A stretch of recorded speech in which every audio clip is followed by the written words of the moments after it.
Do. Fairy tales end. Oh wow.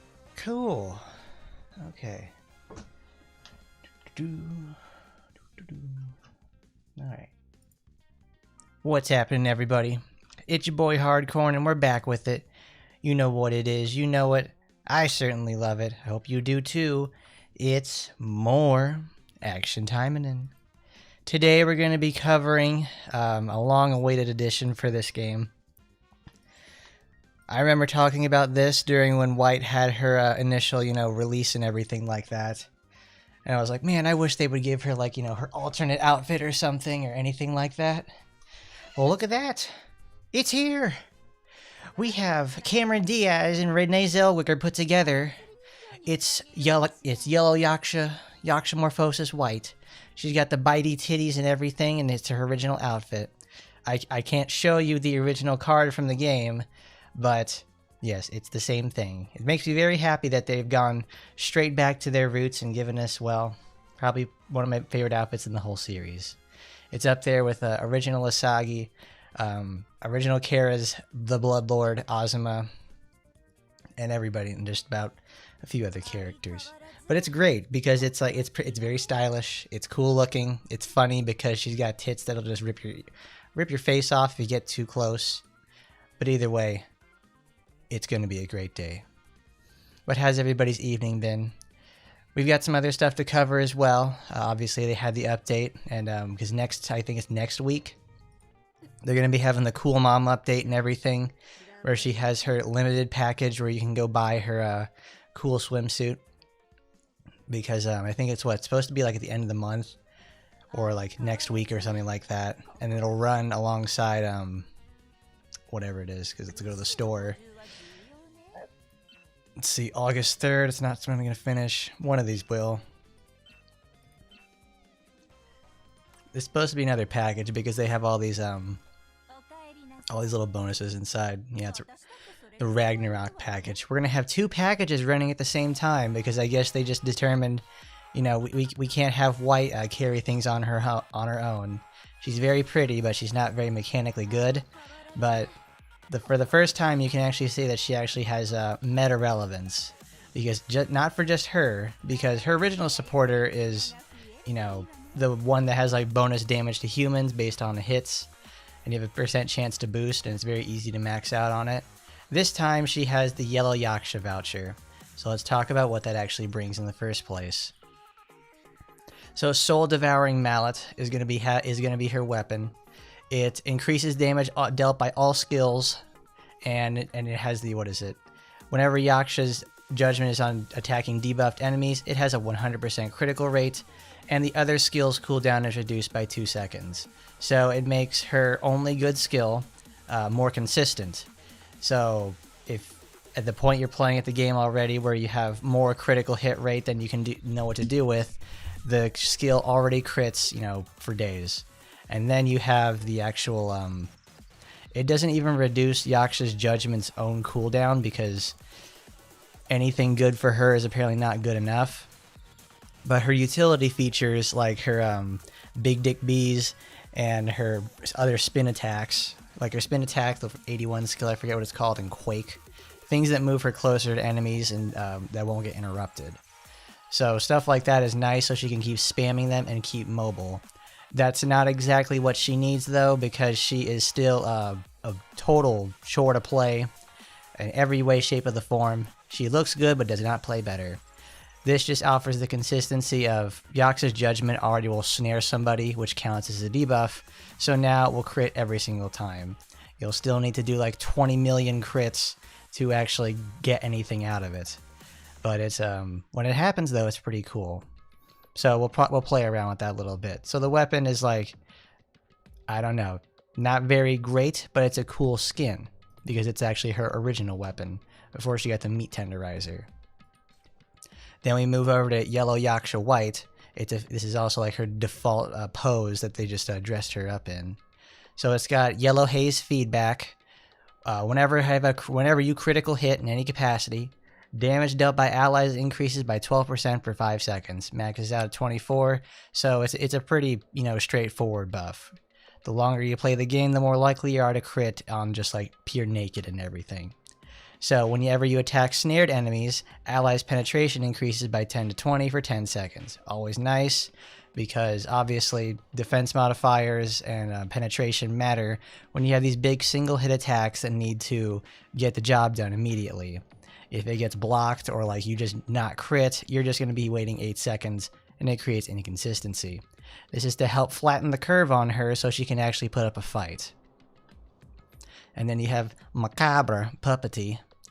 You have a critical rate boost against debuff enemies, which you will always have, and manifests the golem that performs the consecutive attacks dealing 120 to 240, and snares enemies for 6 seconds. 65 seconds, of course, so you get once. Effectively, well, you're going to need the, the cooldown boost, so you can use it twice in one total war run. But it's a nice utility feature. You can put it on someone like, because it's like, it's okay with Wight because it, shores up a few aspects. It just makes her hit harder for the big golf swing. But what you usually would use this for, since it's an assist supporter, you'd probably just put it on Shizu and just let her do her own thing. So yeah, critical rate against debuff enemies helps flatten the curve with someone like with Aina and everything like that. So it's not too bad. It's a very solid supporter because it's just raw power in any way, shape, or form.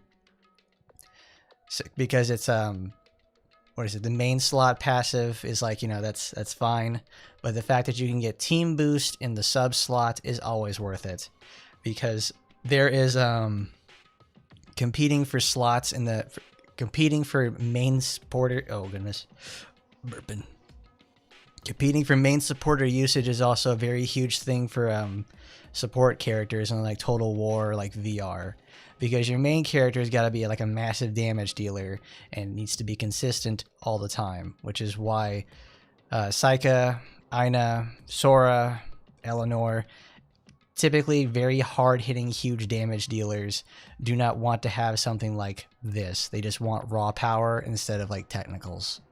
Wight has to have these in the first place because she comes from a place of not being very good. It's a pretty shitty place to be, because this is an ongoing trend that they've had for like over the last year and a half of release character poorly and give them a weapon or a supporter package that's supposed to patch it and fix them up, when in reality it doesn't exactly do that.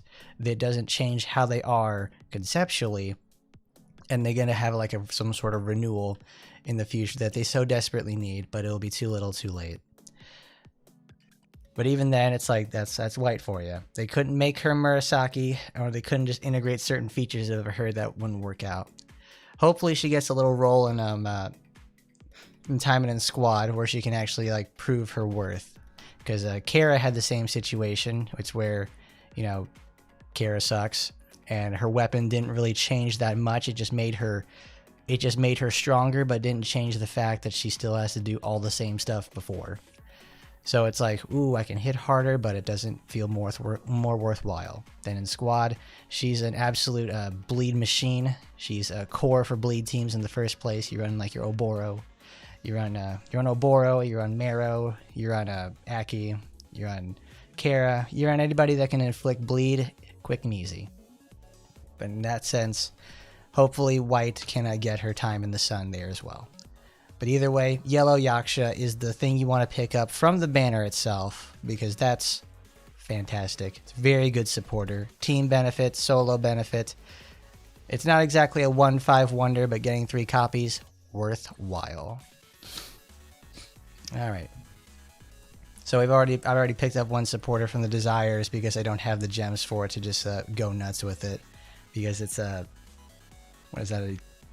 I only have effectively 2 rolls. So we'll just have to hang out with that. Which kind of sucks. I like to pick something up for Wight, because old girl deserves it.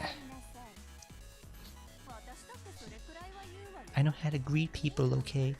Because today they have 2 things going on. We've got cost down, and we also have multiplier up. So it's not as good as the time when they had the massive boost to the what's it called? The massive boost for that. But because next week is going to be a really big situation where they have together. It's oh my god, what's it called? Cost down stacked with another cost down, and then it's a 17 play. So it's obviously very worthwhile next weekend to come here and farm whatever you need, because the cost will be effectively in the toilet. But today we also got to go through Guilty by Name Fuma Amane, everybody's favorite supporter, because she just absolutely does incredible things, like give you even more EXP so you can level up your characters faster. Even just one copy is great, because there are no other there are no other modifiers like that in the game besides what's it called?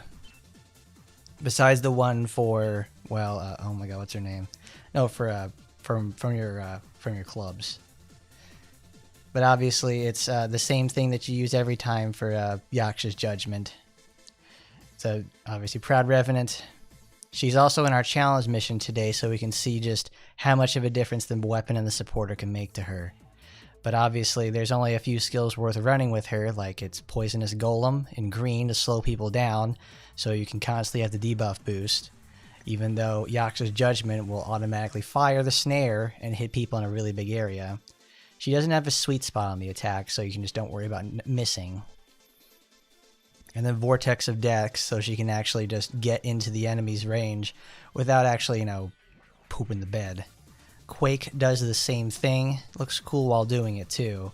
But she always has, like, they have to balance out the animation, because she doesn't have, like, you know, just, she has to go up to her maximum height and then travel. So she needs to spend the same amount of time in the air, so it lengthens or shortens the animation if need be. So let's see what she's got in store. I do like that, though. They're truncating the other stuff. It's like reduce costs in an event story. It's like, cool. So it's energy down. Congratulations. Let's see. I mean, we already played the event because this was last year. Because more than anything, I want to get to Wight's supporter event, because it's very good.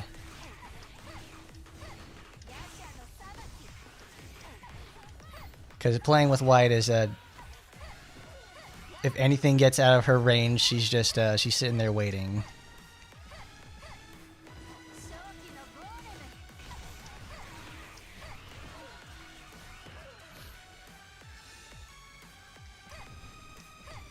I wonder if it does actually modify her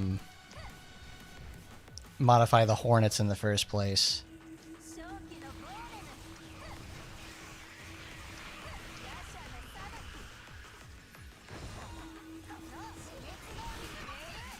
Though most people don't know, it's if you already have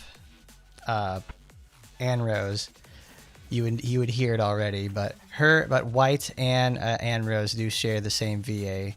I forget what her name is. We can check it later. But it's you're effectively just playing, you know, Release Murasaki, but it's Wight this time. It's very cool. She's just, that's what she is. She's a little rough going, to say the least. Her jumps are short. You gotta swing the hammer around to do nothing, essentially. She doesn't have, like, enemy suction or anything like that, so she gets kind of screwed over by stuff pretty easily.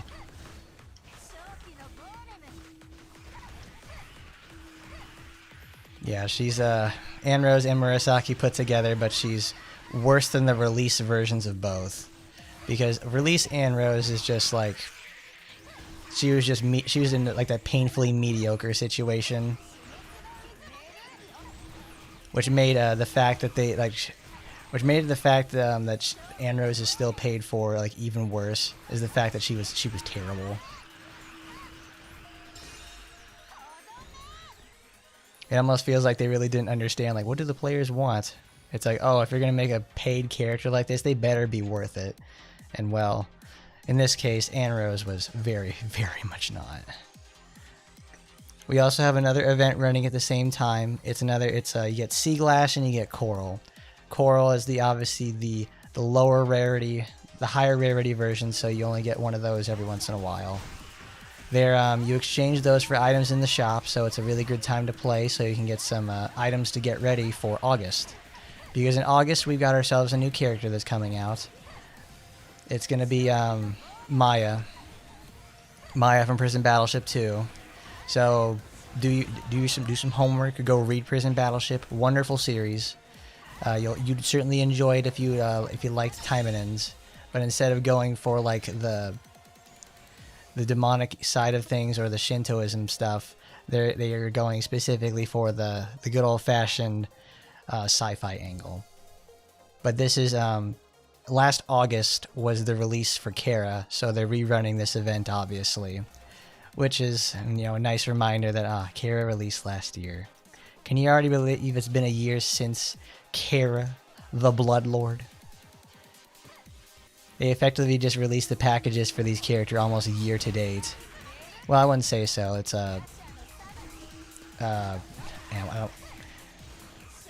White Rose over here. She released in December. She was the last character released for 2025, and well, you all know how it turned out. We're playing her right now, and she still has the same amount of problems.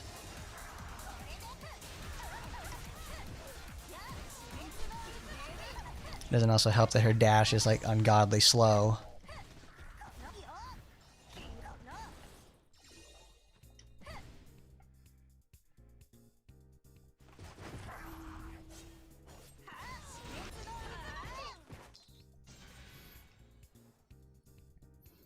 Because I still remember when people were thinking like, oh, are we gonna get Marika because she's the one who got, you know, the limited supporter and everything? No, it was Kara. It was Kara the Bloodlord. Why is Wight so gassy? She's the yellow Yaksha. She's the yellow Yaksha, baby. That's pretty much what it means. Mary is our next decisive package character. So I don't know what they're going to do for Mary that's going to make her, you know, a pleasurable to play. Because all this did for Wight was just make the one skill she uses better, but doesn't change what she is mechanically.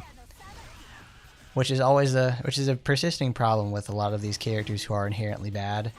Like, they just stay bad. They just have now alternative solutions to getting around that.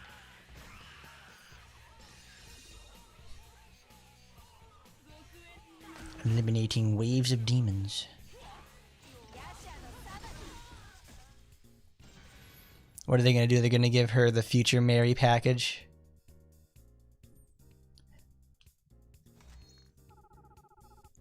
I mean, I liked Blue Mary. I like Blue Mary from King of Fighters, and I also like Blue Mary in AT because that gave her like access to all colors of her buffs. So she could do stuff like you could play with Lan and start stacking all the buffs together at once, and then just do insane stuff with that, and do whatever the girl is that gives 10% boost to damage based on your buff count.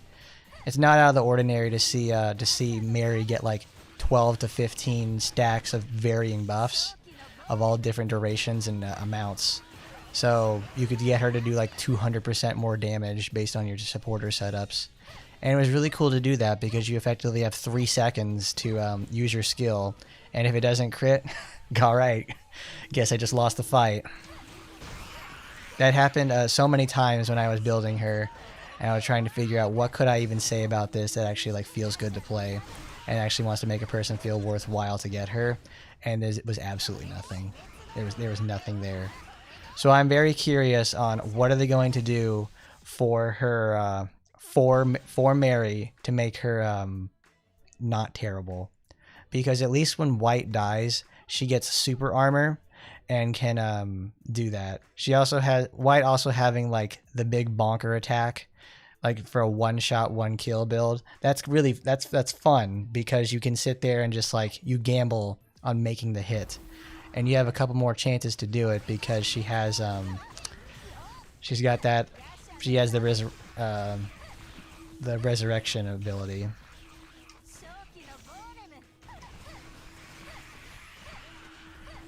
It just doesn't help that Wight's very slow. and her dashes are terrible. So she can't like really capitalize on a lot of things. That's really cool. Thanks for getting hit, Wight.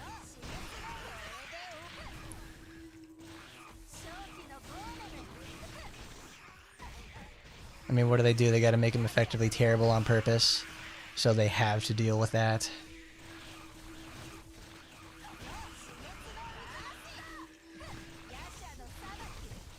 Well, I mean, Murasaki herself is very much the outlier because they gave her the armor she needs to get her attacks off, but they can't give it to anyone else because it will outclass Murasaki. Because if Wight had the super armor from the very beginning, she still wouldn't surpass Murasaki, because Murasaki having that like huge defense down, slow down, and all the healing you can muster. Murasaki would obviously, like, you know, she's still one of the best characters in the game due to the fact that she's so durable for most people. And the fact alone that they gave her a passive just to make her more durable and then have more consistent damage is like they know who to take care of and who they're not going to.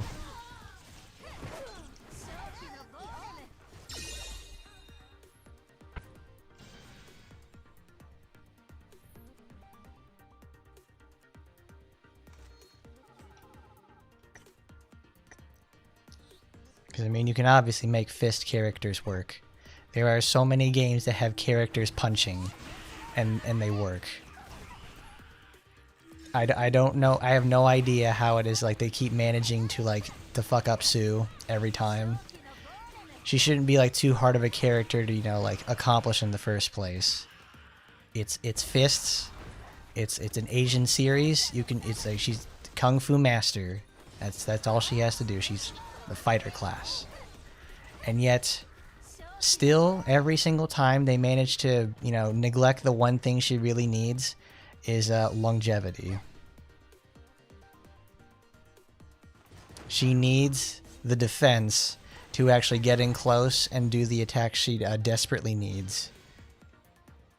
If I'm going to gamble on the one big hit, I need to be able to make sure it's worthwhile and I can actually accomplish it. Which is why I was so surprised to see her passive becoming like this one gigantic it's like, what is it? It's based off of hit count, and she just like, it's a massive damage steroid. That's quite literally like a first year thing they would do. That's like plus 50 damage situation. I'm like, that's no.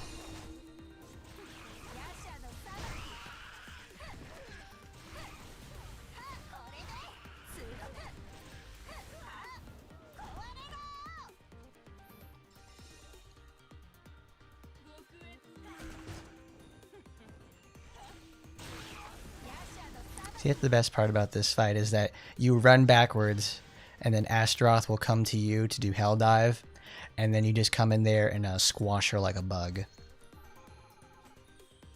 Every time I play Wight, I always think of good old fashioned I keep thinking of Peter Gabriel's smash hit, if you will, Sledgehammer. It's off as one of his first few solo albums after he left Genesis. And well, he gave us that. It's a cool music video too. That was the most fun making the video for Wight, is doing the intro for that video with playing Sledgehammer. I know I've said that, but I'm so proud of it. I love it so much.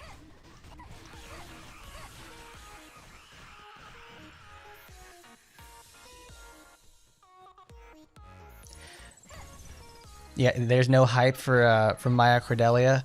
It's more hype for people who have played the series, because she is specifically from Prison Battleship 2. The OVA only encompasses Prison 1, and her and Alicia are characters from 1. I think the only reason that we're getting her over Alicia is, well, because it's Yukikaze's VA. So Futaba Lily Ramses, Future and Clone Yuki, 4 characters in the Lilith universe, voiced by Yukikaze's VA. So obviously they got her under contract. Why not put Maya Cordelia in?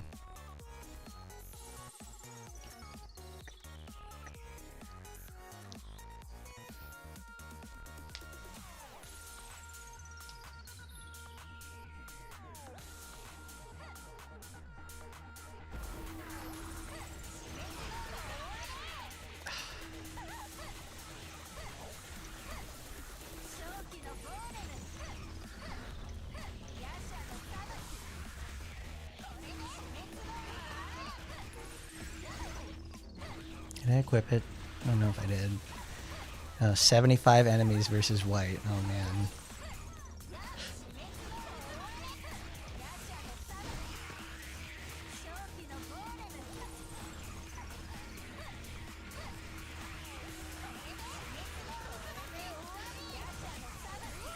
But obviously, the thing that they're going to be doing for Maya this time is a limited, is the weird limited release system they're doing, which is, you know, okay, she's going to be available in August as our August playable, but if you don't get her in August, she's not going to be playable, like not purchasable with gems or money. So that makes you wonder, like, what is this supposed to do? It's not like Anrose where it's like she's permanently paid, but at least she's still there. If you're a new player and you miss out, you're just not going to get her. Get less than 30 hits. It's very hard for Wight to do because she's just really great at, you know, getting hurt. Why kick the habit, shed my skin, shed my skin. Casa Heart. Oh, that's the one from my 4-5 copy. Where's a new Wight? Yeah, that's what she's designed to do, is just piss you the fuck off.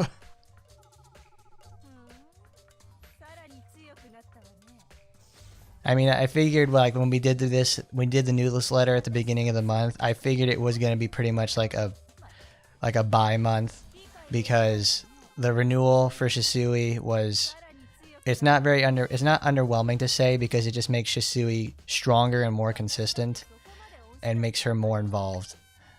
So I figured it's like, and then it's just a bunch of reruns for clothes and Wight's outfit. That was the only thing I was really looking forward to for July, which means it's like I don't have to buy anything. Because Golden Pass, it's like, if anything, I'll pick up that for Chizu next week, because it's a Golden Pass costume and that's always worth it.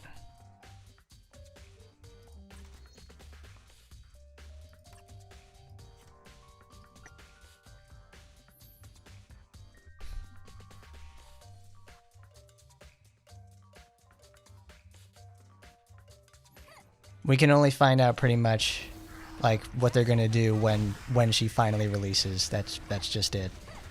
That's all we can do.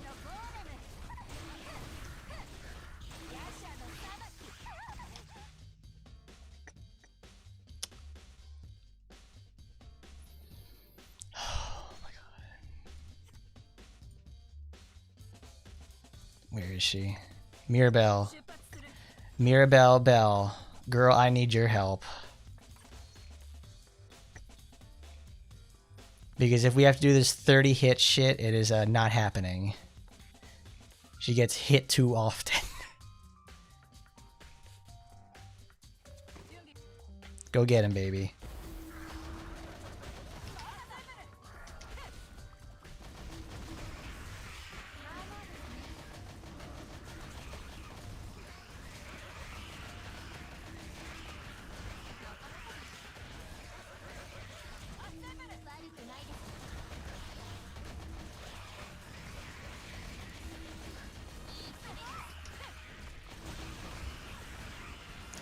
Do they not test any characters with endgame? No. Absolutely not. Because if they did, because it's like I've seen the characters can do it.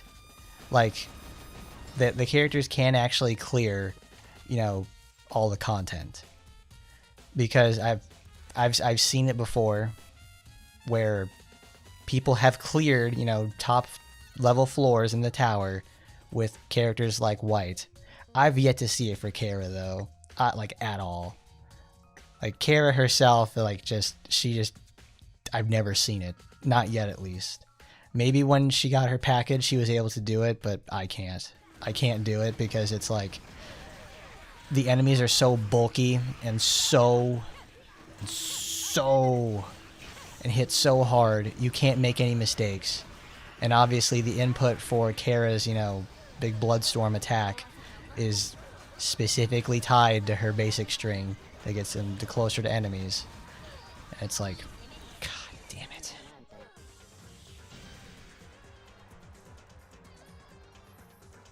Gotta wait 3 business days for an answer. You only got the automated one. Yeah, they'll send you the one. Obviously, when you put it in there, thank you. That means it made it to their mail server. And now it's just waiting. So it's Sunday. It's Sunday afternoon over there. So they're not anywhere close to the office. Because you know how it is. They always for like Chicken Narsala over there in squad. Because they got a new character for a new package you could put out there. Because they're also running Kara's login series event, which is great. I'm glad Kara's the login character, so I can boost her up even more. I love Miss Cromwell. I'm glad she's good. I'm glad she's good there. That's all it fucking took. A new character that no one cares about, but let alone knows about. I legitimately, when they put her out there in the in there, I was like, who is that? Literally who? Because it's like I try to pay attention to RPGX releases. I try to see who's coming, but it's like I've never seen her. I've never heard of her. I haven't heard anybody talk about her. I'm like, she's quite literally like the most unknown character ever. It makes me wonder, is she a Phantasma situation where she's completely brand new, like in any of the games, and they're doing their cross promotion with her, like, because they released Phantasma for AT to help promote her in RPGX, and they made Phantasma good. She's very pretty. She's super good in the game, so it's like there's not a problem there. She was a very good cross promotion. So Chicken Marsala, not doing a good job here, guys. What's up, Timeverse? All right, now we can go back to section 5, and we can use Wight. We can use the white woman. There she is.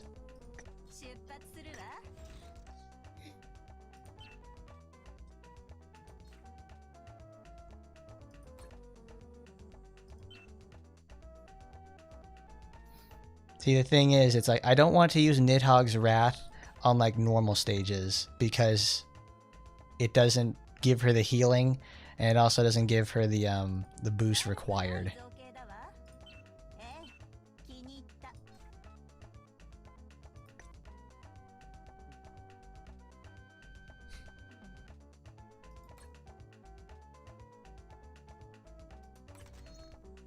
I think people would lose their minds if like Rakshasa actually got into AT. She would be probably another character who shares, but can they make her big enough? Can they make her Rakshasa sized, the proper size that she needs to be? This is the new stuff. This is the new stuff.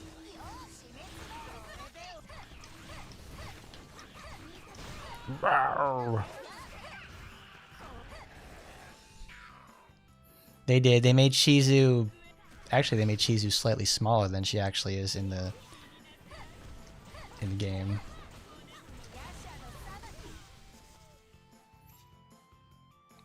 Nasara is a friend of Clone Asagi. See, they'll do the work. They'll put in the effort to make, you know, Clone Asagi, you know, be Clone Asagi because that's her. It's an Asagi in the first place. They always treat them correctly. But in terms of like you're friends with Clone Asagi, that ain't gonna work. Where's Aki? I want Aki to be playable too. If anything, she deserves to be so, because it makes sense for her to come in. She's already friends with Clone Asagi. She's well liked in, you know, in all the games that she's in. She's quite good. She's quite good, the best. RPGX, they always get the best kind of characters, Number 1 characters in all of Taimanin land.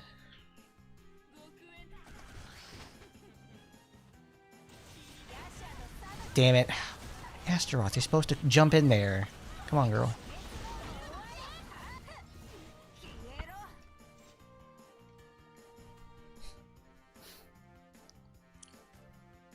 Well, I mean, yeah, Narsara's kid is viable because nobody knows who she is, so she needs to be, like, mechanically relevant in order for people to actually want to get her in the first place.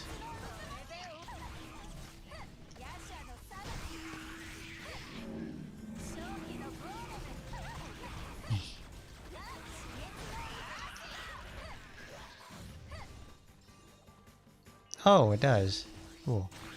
So it really does. I wanted to also change her weapon to find out when you have the yellow Yaksha weapon equipped, it changes her bees to become the versions from Taba, the original yellow ones. She's a little gassy gal. She gasses him out. Little stinky slut. Why do they have to make you bad, Wight? Why do they have to make characters I like be bad?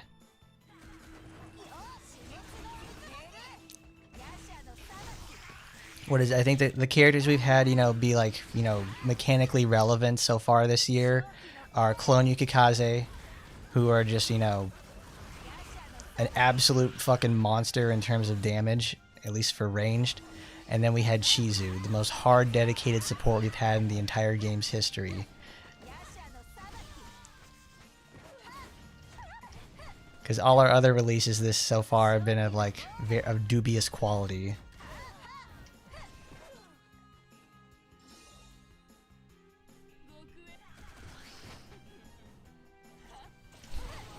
See, why did you do that? Why did you do that?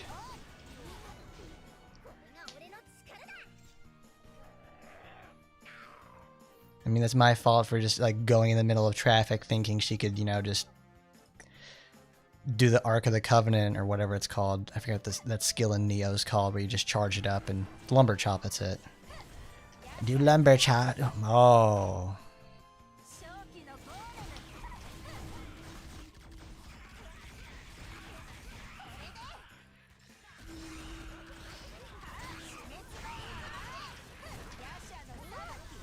Yeah, who would be a sick playable Kiro? Who would be the one that makes you go like, yeah, that's it. That's the ticket right there.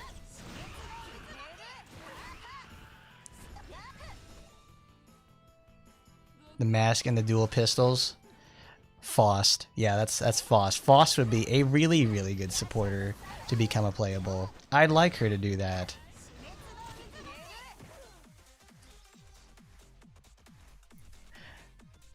Yes, I understand. I know why Brunhild would be nice. She'd obviously, you know, be an Obui character.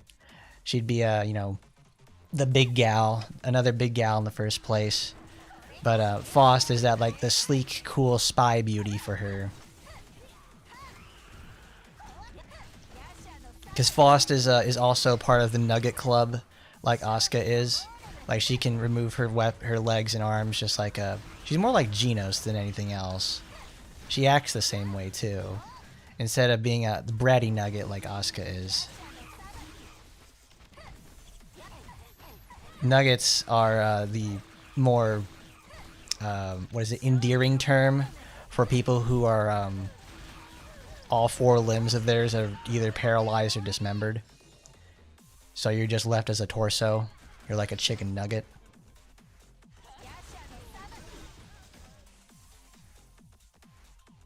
I thought Raiden's I thought Raiden, like all of his arms and legs are cybernetic, but like he has like a human heart, and the rest of like his chest is fine. Does Raiden have kids? I don't know. I don't know.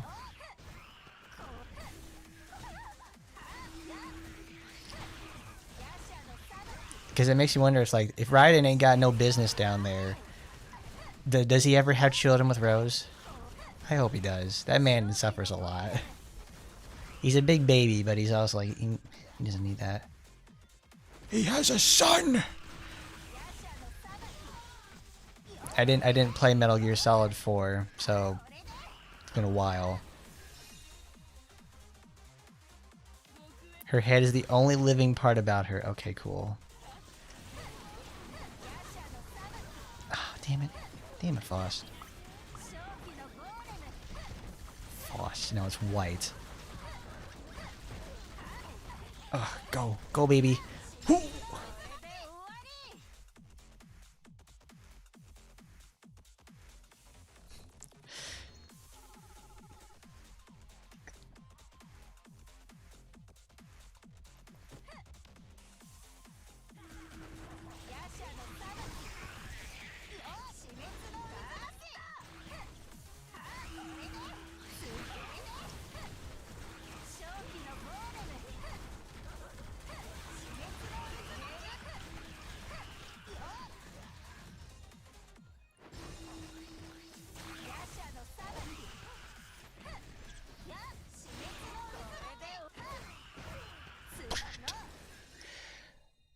Oh, I have to like focus when I play with Wight, because I'm like, okay, come here. Brunhilde is not a support. The only person we have close enough is like Fuma Amane and obviously Faust, what we've been talking about, because they're the only ones that make sense for it. And obviously, if anything, Brunhilde would be like. Do we have... That makes me wonder, do we have any, like, Obui characters in the game? Like, in terms of as a support or something? I don't think I've seen one yet. Or at least I can't remember.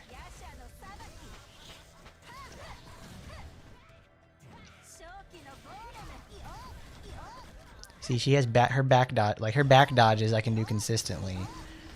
I have to play this like I'm playing the Lance in Monster Hunter. Because your forward dash as a Lance is so bad, you gotta do stuff like hop backwards because you have more coverage that way.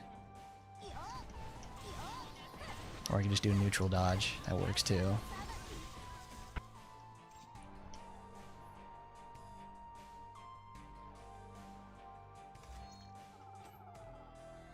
I think they always like when they do some sort of like body modification sci-fi stuff, they keep trying to they retain the brain, because I guess like in most science fiction they've yet to find ways to properly replace the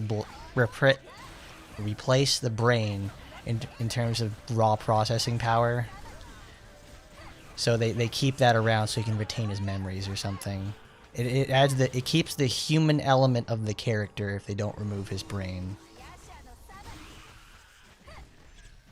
That's right, I forgot that Mirabelle is one. I just used her too. I forget that sometimes that she is one because she isn't as enormous. Because she's an early Obui character where he drew him a little bit more, you know, less crazy. Because these late life ones are enormous. They're big girls. Like way too big even. Because that's how Rakshasa is. Because I know that's an Obui character.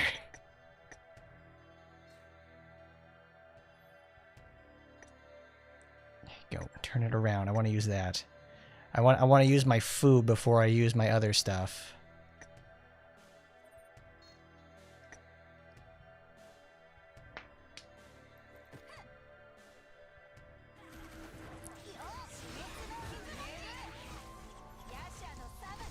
Well, I understand, like, you know, the cyborg thing in the first place with them, because that would invalidate that would invalidate Asuka in that, because her torso and head are still human, but she uses robotic arms and legs.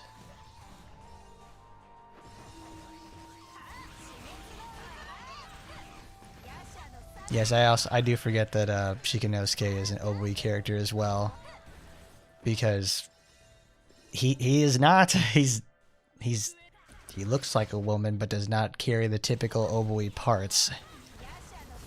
Blam. See, at least with Wight, she does that. She can just walk up to you and just whack you in the head.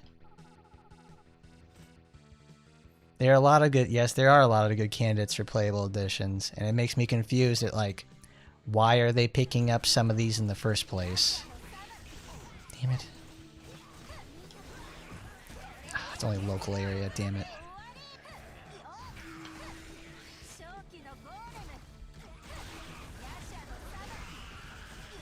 If anything, they would just make Foss like Aina. Which I don't mind because Aina's gameplay is very solid. She just had a bit of a damage problem.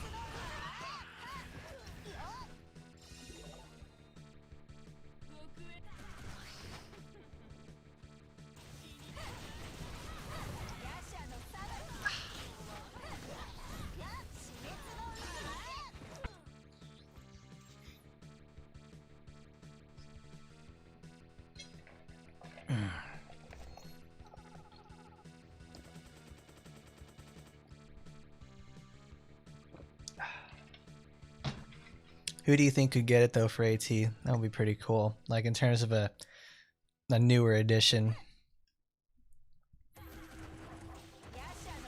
Ugh. Stop.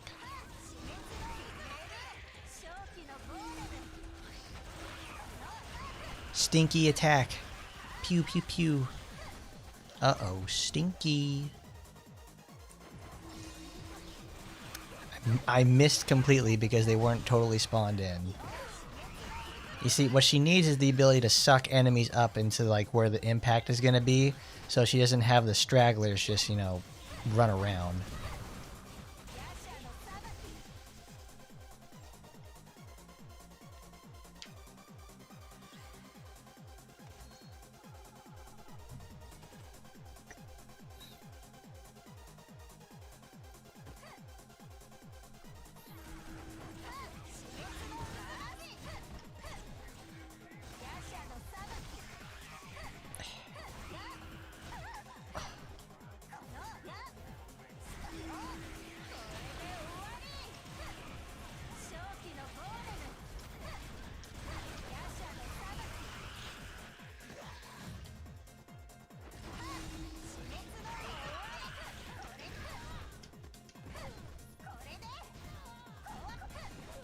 I feel my blood pressure rise whenever Wight just gets interrupted by like a single bullet.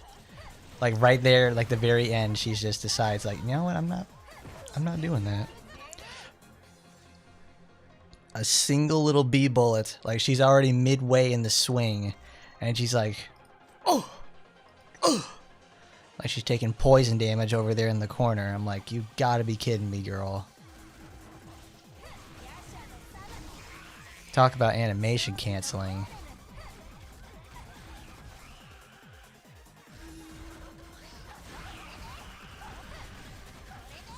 Because this is just moments where I realize, like, they have moments where they're, like, almost feel like they're contractually obligated to make a cool or fun character. And then they give us, like, alright, you get 6 characters a year. We got 3 that are going to be good, 1 that's going to be mediocre, and 2 that are going to make them, absolutely horrible. They're gonna make the characters wonder, like, what are you guys doing? What's gonna happen? Because usually it's like when they have, like, you know, a pooper character like that, it's a pretty gas month in terms of, like, everything else. Like a bunch of new costumes, a good event, other rewards and stuff like that. Because, like, they released Wight at Christmas, which helps in the fact of, okay, it's Christmas, so we'll be okay. We'll be getting a lot more terms and stuff, a lot of more materials and stuff.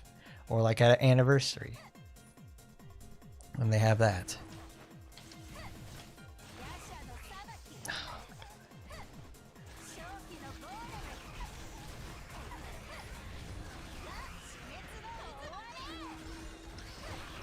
Anrose, come on. Use your witch powers. Anrose Vajra, save me with your witchcraft.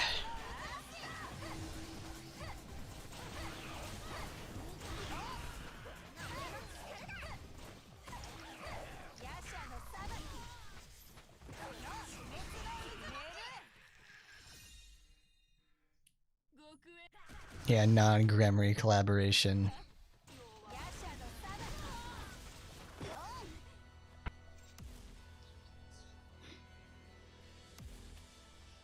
Maya is in DOA, but it's like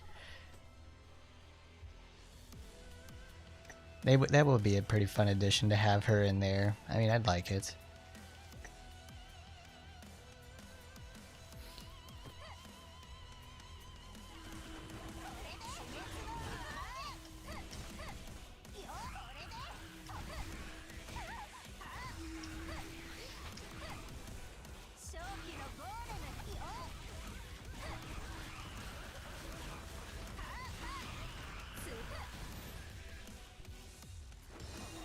Dare I say that the AT has an initial bias towards ranged characters in the first place, because the melee tool is for this. It's like if you don't have committed armor, or just even stuff like that, you'll get totally creamed with it. Oh, you gotta be kidding me, really? Interrupted at the last possible second.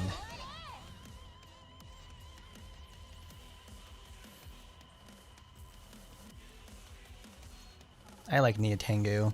She's a little too slow to really get things going in there, but she's got good combo potential because she's got a lot of aerial carry. She gets to play like you're playing like Melty Blood or something, where you got a lot of air combos and stuff. But compared to other characters in the game, as you know, I'm very partial to Rachel because she's a heavy character, but doesn't have like the same problems that heavy characters have. Because she gets to have both good grabs and good normals. Her grabs are insane, but she usually just falls to like people who have like good tech ability, like Christy or something.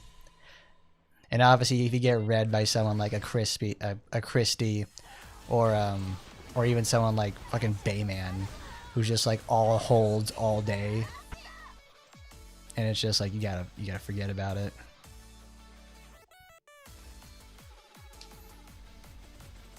Well, I mean, Ryu Hayabusa is the Tecmo baby. It's like they gotta have him. He's gotta be good. Like in everything that Ryu Hayabusa is, he's always like he's the man. He's really great. He's gotta be, because he's going up against traditional, very good fighters in the first place. I mean, shit, he only had a new game come out this year. Was that this year or last year? Because I remember that's the first real first platinum title developed in a long time too.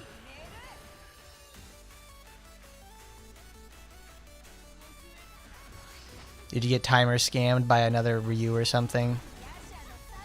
Ryu timer scam Hayabusa. So it was last year, okay.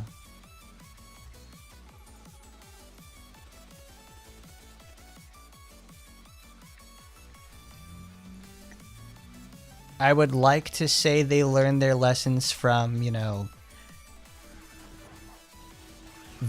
I wouldn't say highly expected characters, because they haven't nurtured the release of this character like they probably should. Like, oh, nice, good hit.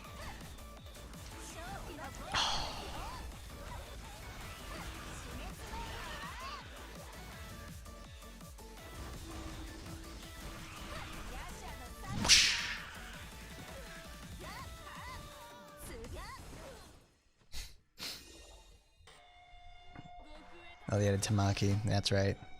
His penis vacation. Wight, they're over there. Come on, girl. I always like her ult, because when you get the skip for it, when you activate automatic skip, she claps her hands and the explosion happens.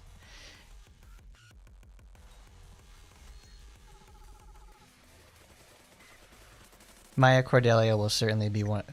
Maya Cordelia will be the release of all time. That's going to be that's going to be a fun video to make, because whether or not she's good or bad, it will, I'll still be there, and it will be it'll be something fun to do.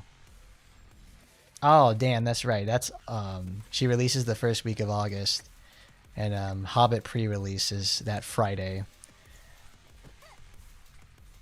I'll have to work on that during the week. Because on Friday, it's usually when I spend time working on my videos for a new character. And I was like, oh, that's right, it's the first week of August. And it's August, so we have a new character coming out. Are we really gonna have two, like, character packages going on in the same month? I thought Cool Mom was supposed to be like, you know, a general like general character or something. Not character. This was like a costume you buy with like gems or something.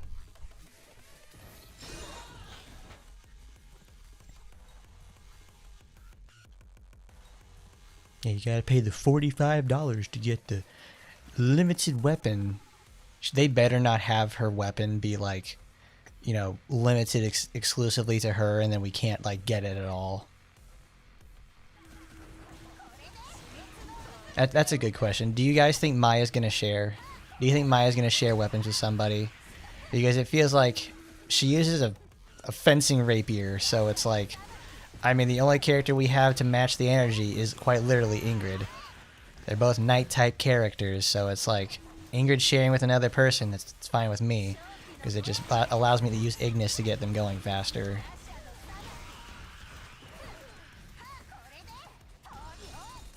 Feels like the first time, baby. Feels like the first time. Yeah.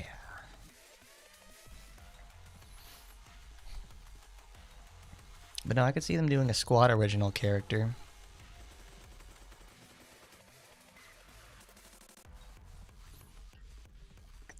I would kind of hope they would do a squad original character to be playable in the game, so they could, you know, get people to wonder what the fuck is Taimanin squad, and then it's like they're just not gonna release the character, you know, ever. Or they'll just like they'll promote it poorly, which is something they do very bad with. They miss so many good opportunities for like grassroots promotion, because it's like it's just too easy. Oh god, if she shared with fucking Asagi, that would be a nightmare. Because it's already hard enough to get weapons for fucking Anne Rose and Lena. Thankfully, most of Lena's weapons are kind of shit, so you can just give her butterfly weapon and be fine. But it's like, Anne Rose is like, that's a nightmare. That's a nightmare to get her a new weapon. Like, you'll never get it. Because that's the best and worst part about sharing, is that it becomes impossible to get it. First quadruple share. I would have thought we would have had someone share again with Kiara at this point. The professional orb users, pondering their orbs, you know.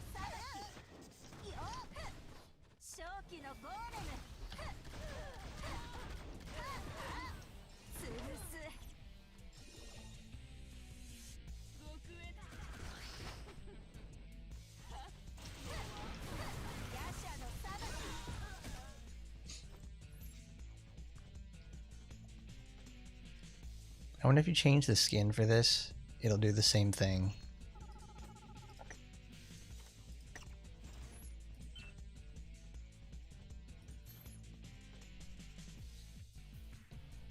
Oh, dude, Nidhogg's Wrath? What the fuck? A One Piece reference? What the hell? What the hell? Because I spent today getting caught up with One Piece. Because I was like, oh, okay. I'm seeing Luffy getting low diffed in Twitter today, so I'm like, what happened? Why is this happening today? Okay, cool. I hope One Piece finishes before I'm 40. Like, bro, there can't be that much left. We now see like the big antagonist, super villain, and everything. It's like it's just a matter of waiting. We're gonna kill God. That's what's up now.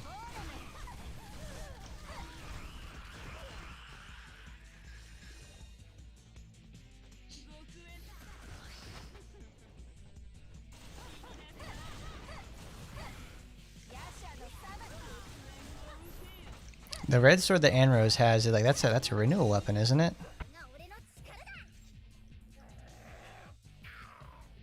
He faced Emu in his original body. What? I thought like Emu's like literally what it came down and just like, you know, because he came down in his first founder form. So he's just like, okay, I'm gonna get you, because he's got cartoon powers too. It's the same sort of it's positive energy versus negative energy, which is what is it's quite literally, yeah, that's quite literally what it is, because it's like I think in the last chapter they had, you know, they had Emu just go over there and say, okay, you can angle your hand too. I'm gonna turn my shit at a 90-degree angle 4 times like a Bugs Bunny or something. He's got Toon Force behind him, and he got low diffed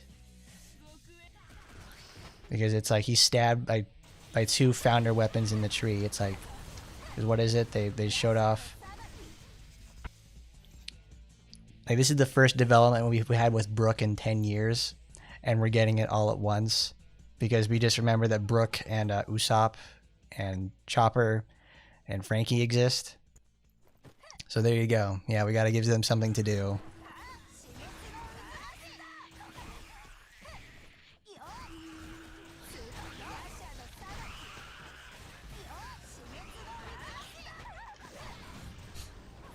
Well, they did. They already give Nami and Robin their Taimanin suits and made them playable. They're called Asagi and Sakura. Like if you look at some of like really, really old Kagami art, that's all they both of them are. Which I really like. I'm a big fan of Robin. I think she's awesome. She was my favorite character to play in One Piece Grand Battle, and in most other of the games too, because they always make her like this big turret character, because she's got her arms and that can, like the multiplication ability for her arms and stuff, so she can do fun stuff with that. She can fly too, which is, they added that in the later games. She's also really pretty. Everybody's like, oh dude, Nami's so hot, she's so cool. I don't like her. She's a fucking bitch. Now, I ain't saying she's a gold digger, but, well, she ain't messing with no broke homie, you know that. I don't want to say the other one because Kanye, well, he was right. I can't say it.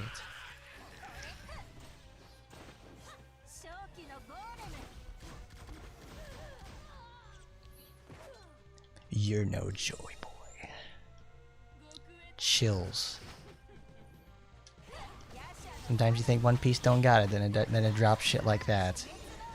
And then it's like, you know, and then they start folding on each other like he does the Awuga eyes. And then throws his eyes at him. I want One Piece to be finally over. I really do. It's a series that I've quite literally grown up with. And it's like, I want to see the ending. I will have my own children at this point who will be reading One Piece while it's still in circulation.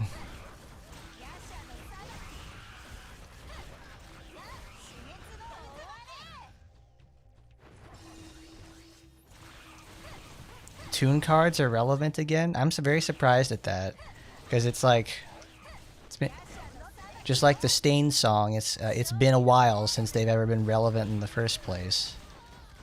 It was a fucking duelist kingdom 20 million years ago. And my name's Pegasus. I had a glass eye, but I gave myself a golden eye. The Eye of Horus. Not H-O-R-S, Horus. I took a guy's eye named Horus out. He's very strong.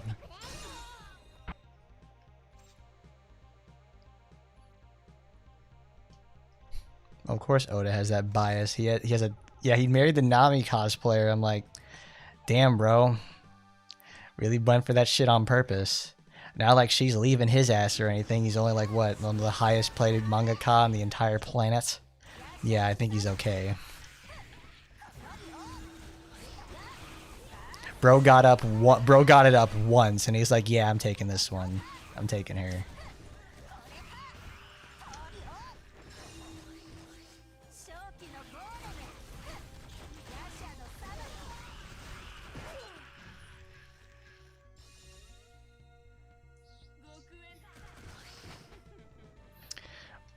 Why is what? No way.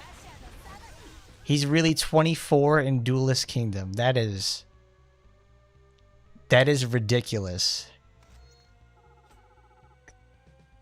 That's not possible.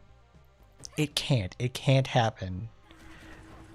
He's literally designed to be the older man stereotype, the older rich asshole stereotype. He has the white hair. He talks in the older man voice in both Japanese and English. And it's like, I'd expect that from Merrick. I wouldn't expect that from Dr. Pegasus over here. That is ridiculous. Pegasus is my age. It's like, yeah, there you go.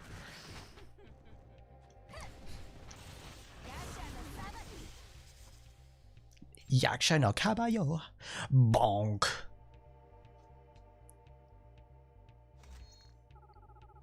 I play Toon World, and then I lose the game.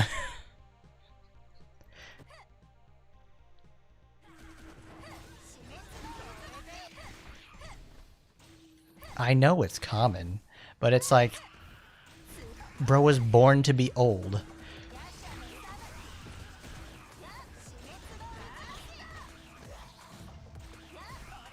Hold on, I gotta open up the wiki. I gotta put my peepers on and read what's going on. 24 years old. This man is insane. This can't be happening. This can't be happening. No. No. I'm like at the end of fucking Avengers where they have what's it called? Chris Helms with his old person makeup. No, I don't think I'll. Good job, Anne Rose. I think she got hit during the ending animation. See, now you get to see it from the back when she does that. Huh. You know what this makes me realize? It makes me wish that this game had like photo mode. You know, just in levels and stuff like that. Or like photo mode at like the end of a round or whatever.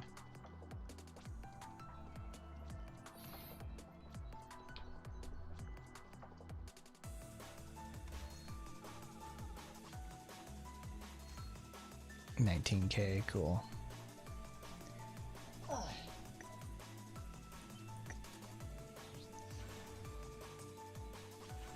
Sometimes I wish you're able to stack the same supporter twice, but I understand.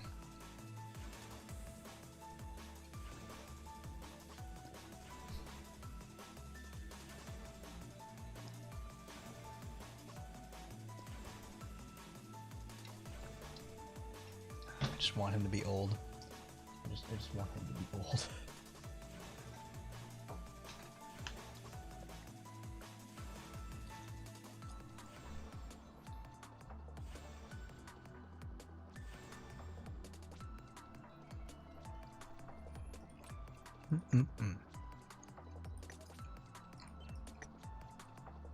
I'm having some of that leftover pork loin that I had yesterday. Man, that's still good. That's delicious.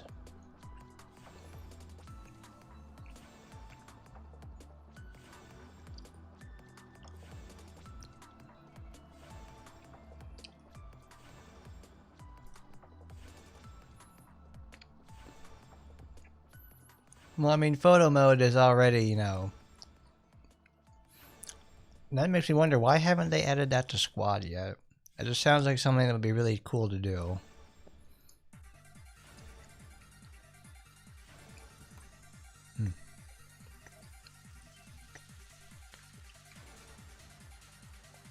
There's just something about, like... There's something about pigs. They always just taste so good.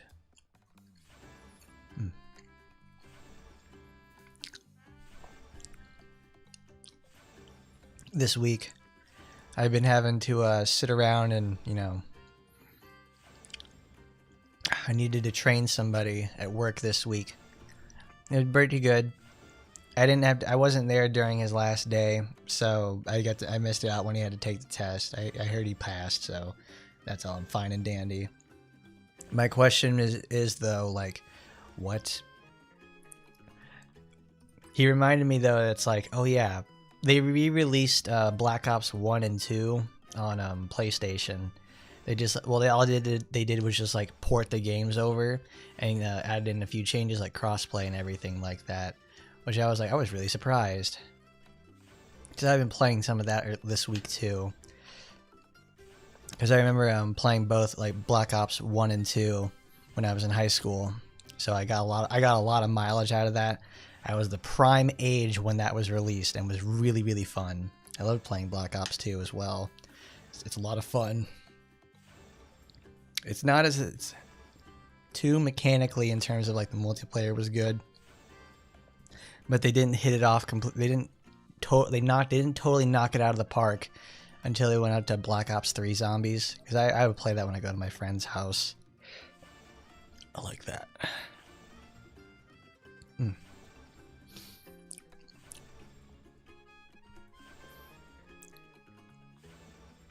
Because I've also been trying to get back in on some Tekken, since I hear they released Bob for Tekken. I'm like, all right, now we gotta come back, because they released, because I love playing the big body characters in games. They're always really fun. It's like they have a bunch of HP so you can make more mistakes, and they also deal a ton of damage if you let them get in close enough. Like I was talking to the guy, and he's just like, oh, dude, I hate playing against, like, freaking, you know, Zangief in Street Fighter. It's like, Zangief always has remained, like, you know, a bottom or mid-tier character, because once people finally figure out how to get past him or, like, kite him better, he just falls apart. And then the first time, you know, we're over here in Street Fighter 6, and he finally gets the tools he needs to, you know, get in close and get the job done, people are like, oh, he's OP, he needs nerfed, blah, blah, blah. I know, I love Bob so much. He's always one of my favorite characters in the Tekken series, because he's the man. He's just like, he's your buddy, and he just so happens to be really, really cool. He's super fun to play too. Like as soon as I saw like they gave the trailer for him where he's like squaring up against Kazuya, and he's just like, I forget what he says. It's the mark of an Oni, and then he parries the electric wind god fist using his fucking stomach, and it's like, it just reminded me immediately of fucking Rufus from Street Fighter 4, and I'm like, he's back. He's fucking back.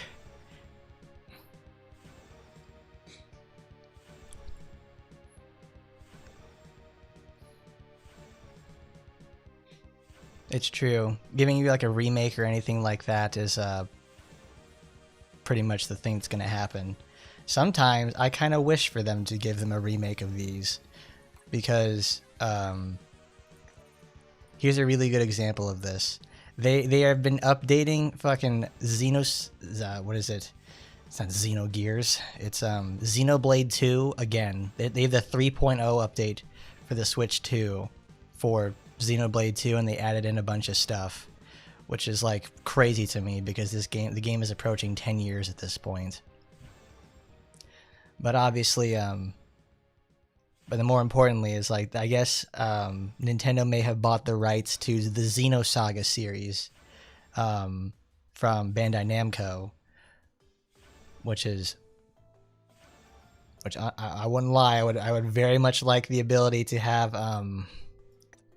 the Xenosaga collection, because I want to hear how great everyone enjoys the first game, hates the second game, and enjoys the third game, because I played all three of the games like a couple years ago, and I really like it. It's good. That's it. It's because Onigiri also meets the Slay Devils, and he just, oh, that's the best part. That's like, that's how you know that's how you know, 1, he's fat. 2, he's gonna kick your ass. That's why Bob's the best.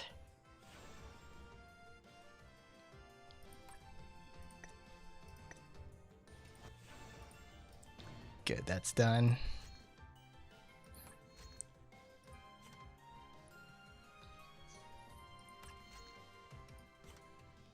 Oh no, I'm forgetting. I'm forgetting!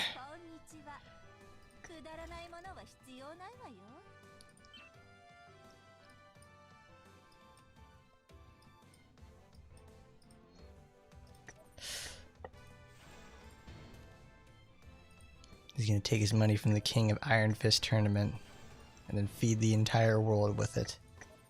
So no one will go hungry.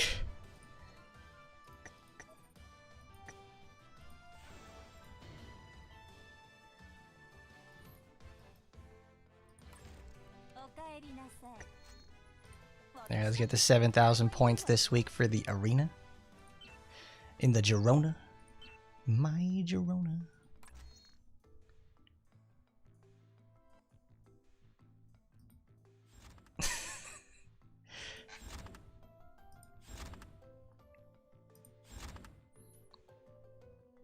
God, the absolute insanity that Yujiro is going to be when he gets in the game is like, what are they gonna do? What can they even accomplish for that in the first place? Hold on. Custom dye. Not enough fate dye. Fuck you. I need to color these black. No, we'll fight them.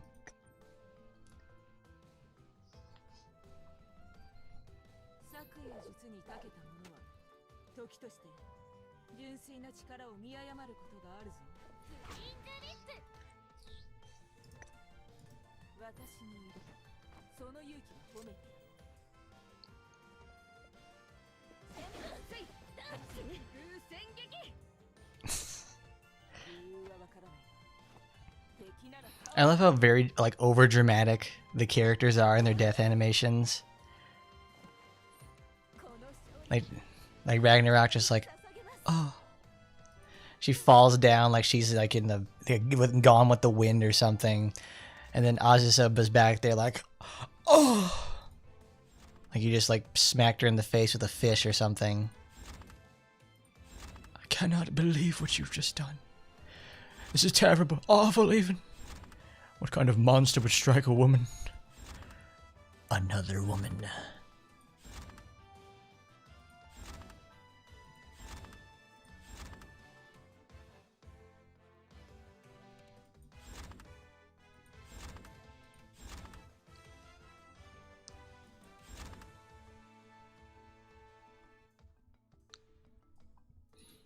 I mean, it's okay not to like Bob. I don't like Lily or Asuka very much in those games, but I can understand people who like them. I just think Bob's funny. He's a funny guy. He's a funny guy that just so happens to be, you know, really fun to use. Because you would never think a man as big as him would be so agile and so cool. Oh, those are good colors. I like that.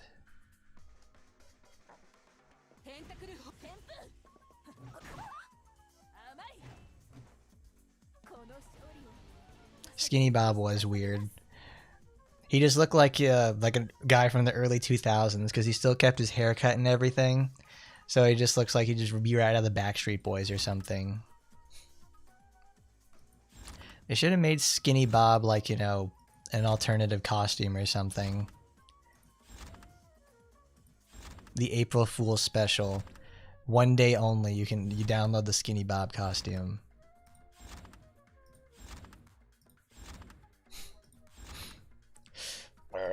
Oh yeah, there we go.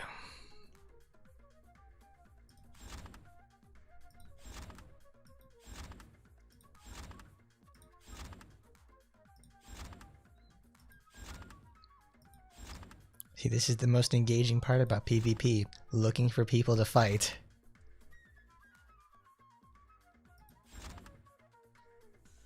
Because I want to try to get to 7,000 points so I can just, you know, not play it for 2 weeks.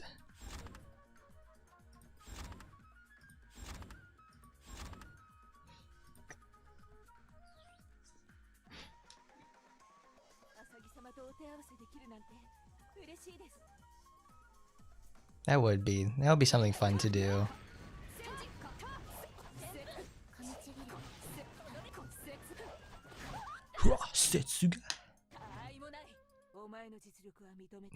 The unplayable levels, and he folds like paper. Like every time you do a 3-hit combo off of him or something like that, and your damages, you just get like 70% of your health.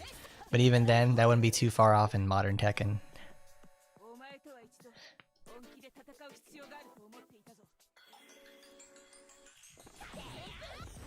You go over there and play Lars. Do something really cool or ridiculous with that. Dude, Sakura with the corner carry. What is girl on?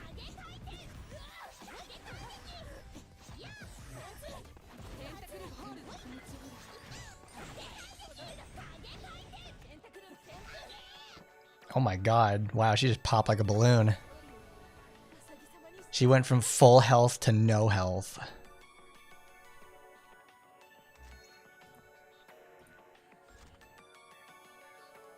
Oh, dude, Trafalgar D. Law? What? There you guys, bringing it back to the One Piece stuff again. I can't believe it.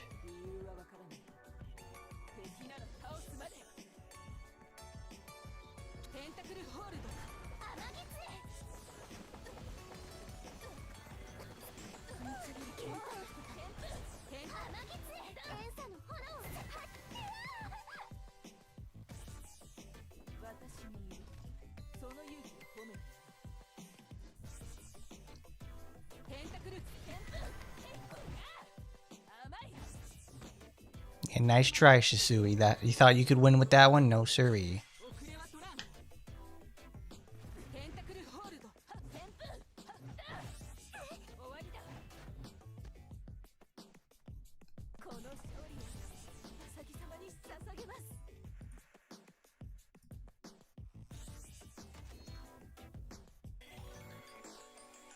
Dude, every time I see stuff for like that, every time I see fucking footage for Tricol, I keep remembering that, oh, you can't play that because it's only on your phone. Don't do that. Alright, let's try this. Is it Orange Korean and Asuka? I liked playing oh goddamn, I'm forgetting now.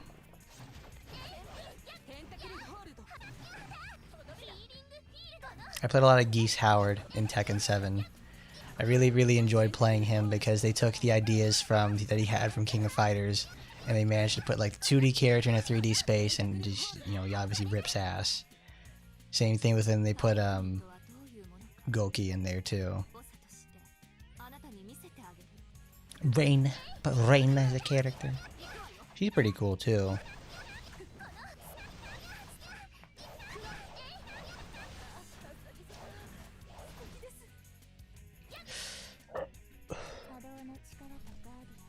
I mean, that was the whole thing with Geese too, is that you could just, on his specific stage, you had like that really long carry you could do to do a whole, whatchamacallit, 0 to 100 combo, if you could really pull it off.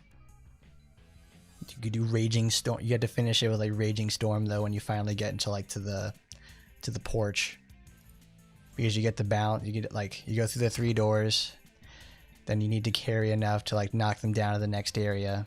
You need to do a cliffhanger like it's from fucking Dead or Alive, and then you could go in there. You get that one bounce, and if your meter's all the way full, you do a Raging Storm there at the end to finish the job.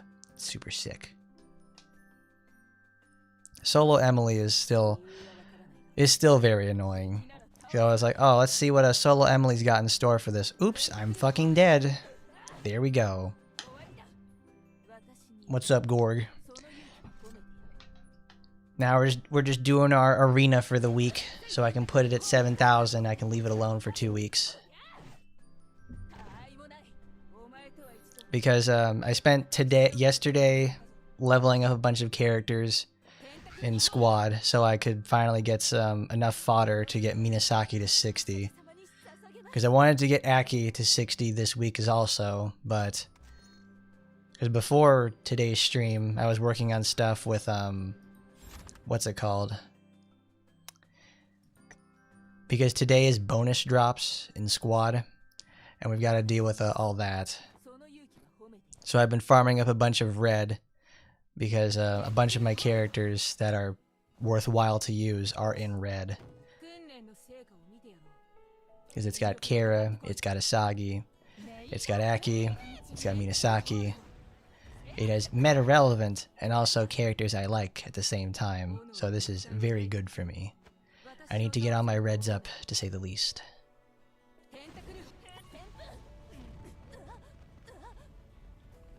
Yeah, I was pretty annoyed with the fact that's like, because Tifa is a much more appropriate character for Tekken in the first place, rather than Street Fighter. Because what's she gonna play? She's just gonna be like fucking Balrog or something. She's gonna be like a joke character like Messi in King of Fighters or whatever. That just turns out to be like, you know, okay at best.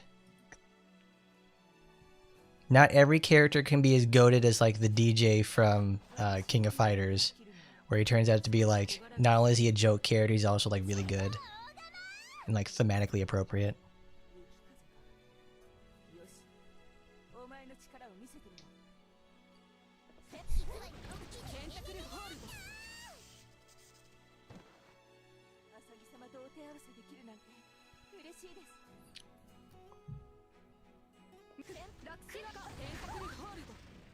Well, I mean, they put Clive in there because they're obviously promoting Final Fantasy 16, so it's not out of the question for them to do that.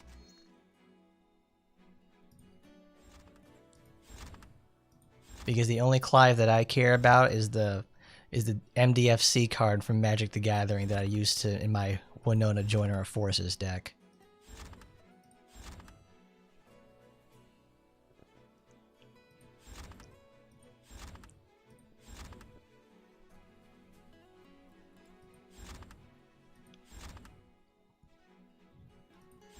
$30K power, get out of here. Get out of here.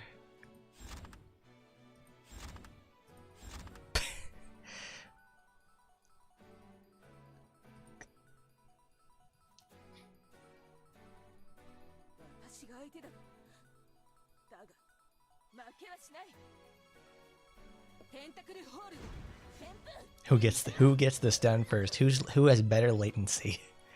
My stun landed, I guess.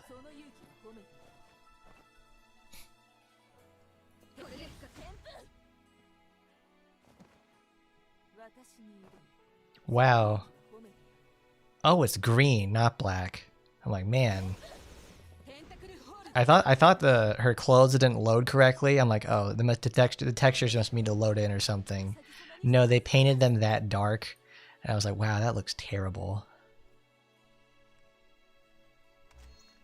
I mean, I understand what they were going for with that color scheme. It's supposed to be like the Black Angel or Black Valkyrie look.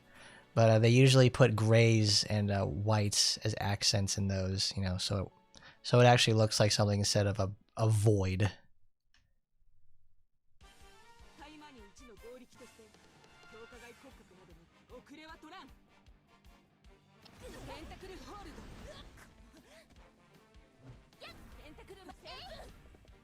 Tentacle Miner.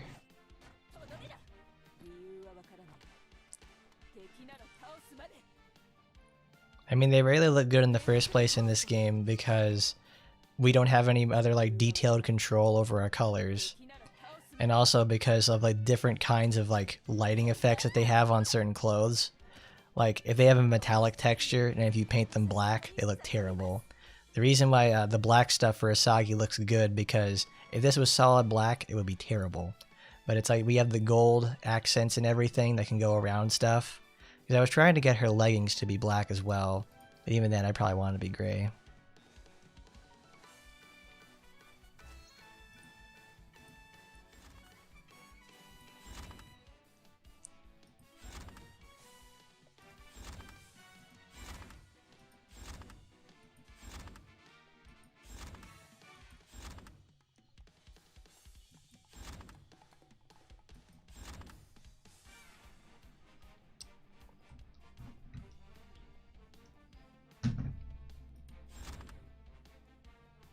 Prince Fluffy.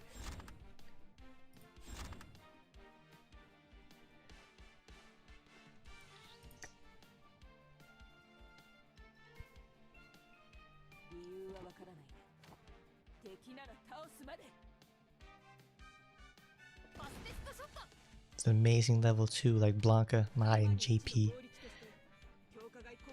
It's a little crazy to think about. It's like, dude, Blanca's relevant. Blanca's relevant for the first time in what, like 15 years? Like the Street Fighter 4 days, man. And of course, I think the moment that Mai ever got into Street Fighter, like at least in like 6, she's been an absolute powerhouse. Like there's nothing that nothing barely touches her. And even then, it's like I think they put some patch notes out for it a few months ago, and they were like, obviously we gotta do something about Mai, and yet they didn't. So she's just still the way she is, and is obviously a massive threat every time. She's not totally brain dead either. She just got every option imaginable.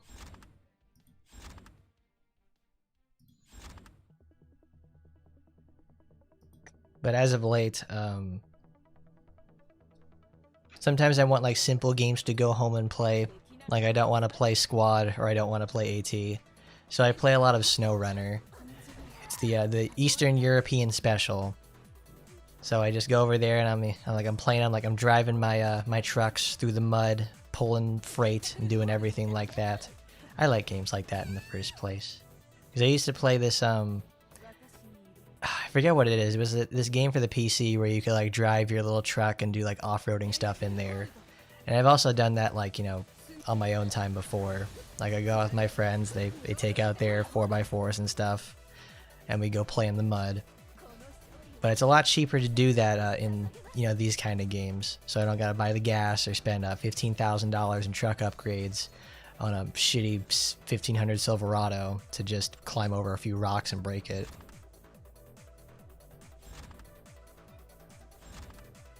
It's either that or I go play American Truck Simulator. I played that like one time on like for Fridays. I want to play it more because it's just a nice game to just sit there and chill out with. It's a very good testament to your ability for streaming as well. Because the game is very dead simple, and there's a lot of just sitting around. That's where you just sit there and blog all day.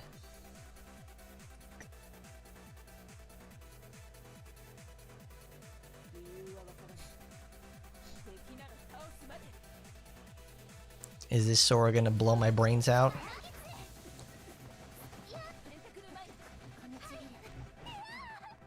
Yeah! Destroy the child. Do it. Do it. Destroy the child.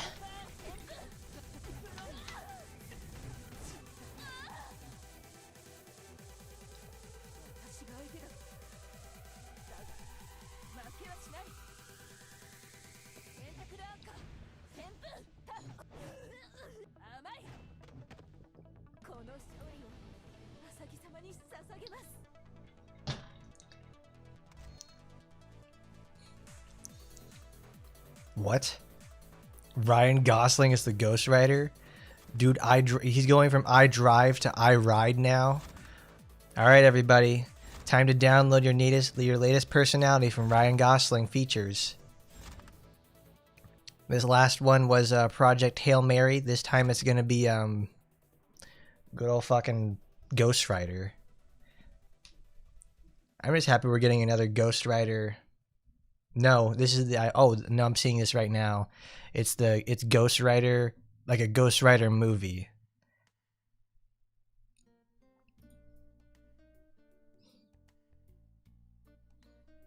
Like the actual Ghost Rider movie in the first place. We're going to be getting another one, which is insane to think about. Because the last one we had was like, what, just under 20 years ago. Because that game, not game, because that movie had a really sick game. Like I was playing that on the PSP, and I'm like, oh cool. Like it's a nice God of War ripoff, but it's cool. It's like one of the few Ghost Rider related media we get, because yeah, like right there in Marvel Tokon, Ghost Rider is in the game. But because I was thinking about getting Tokon and playing that, but in this case it's pretty shitty to play right now because it demands so much from your computer. But it works really well on those people. Because it works really well in those whatchamacallit, those games. It works really well on a PS5 because it's designed for Sony products. But if you play it on PC, oh man, it doesn't work for some reason. What?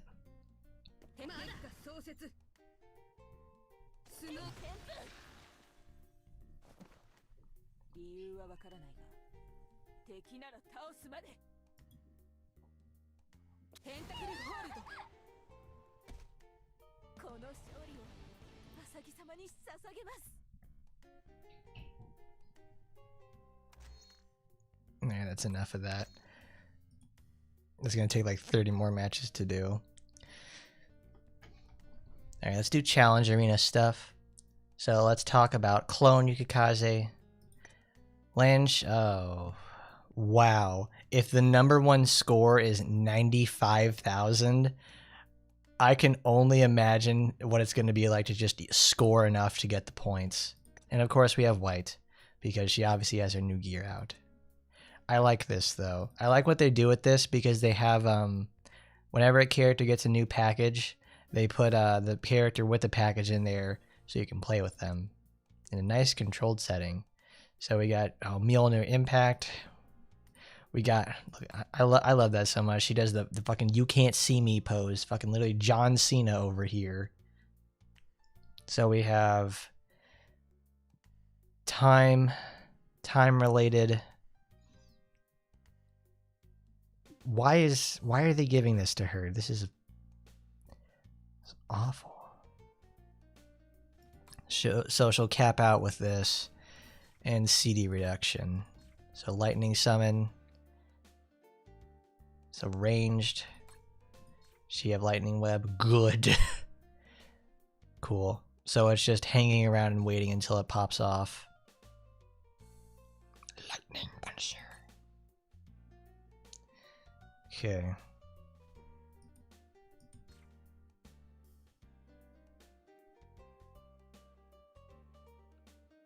So you gotta make it count.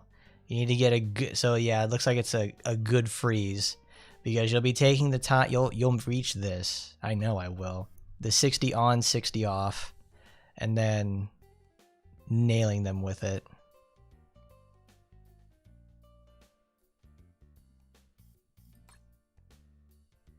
You know, that's a pretty good testament to just how bad Lan is. Where, yeah, we're doing the blue build for her. And everything like that, but the fact it's like, don't let go of the button or you're gonna fucking die.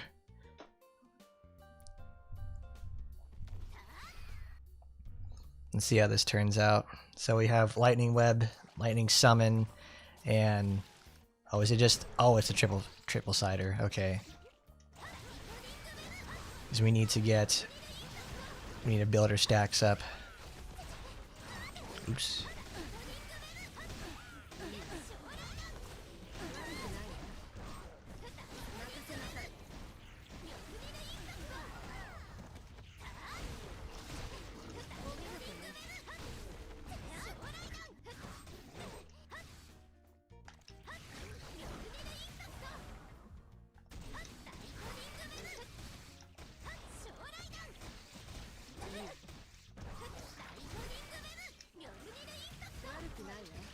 Yeah, that's good.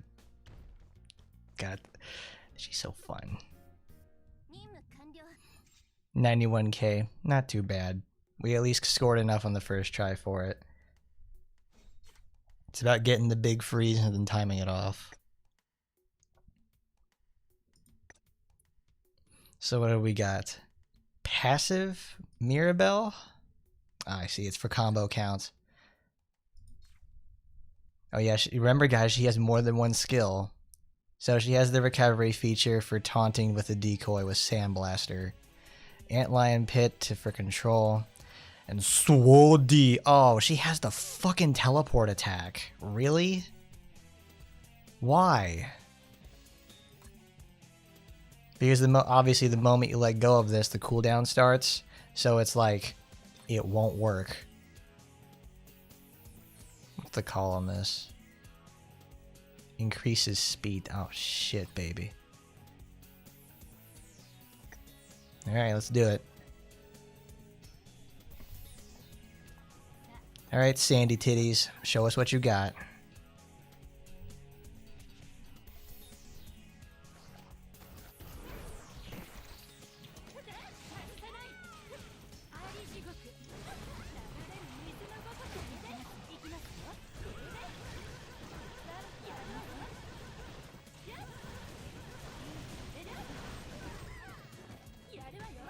Very engaging gameplay. The design is very human.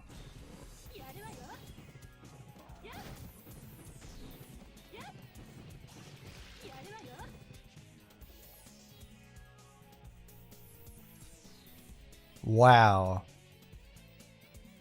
No wonder nobody can get over 100,000 points on this. You have to... You can't even ult. Because the only way that she's going to be able to do damage is through that. And she can't overkill enemies because she doesn't have the correct modifiers built into the character. So she can't get any bonus points. What is the top score? 95k.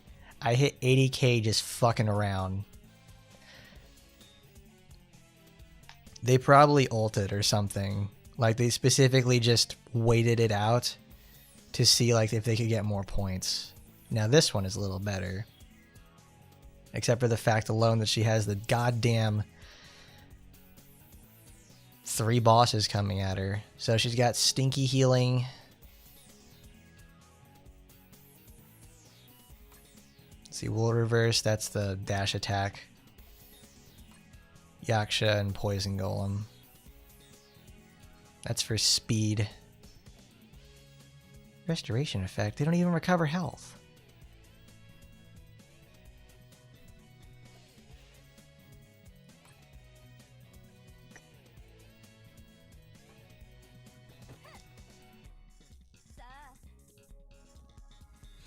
Ancient Chinese secret.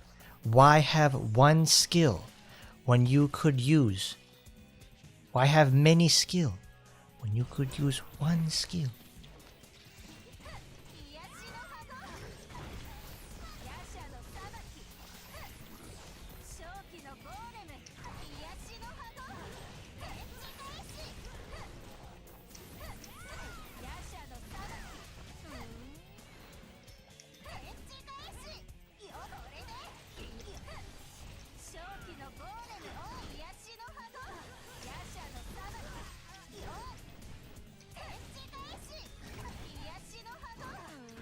Activated.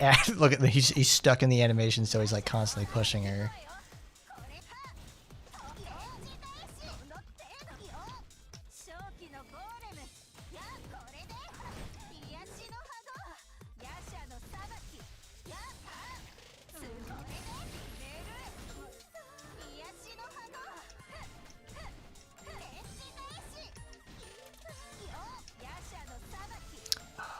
I didn't.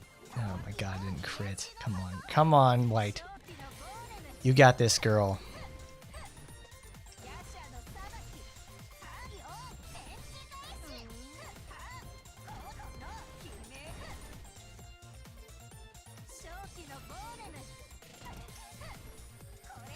Wait. Oh, has he got enough defense reduction that I can ult?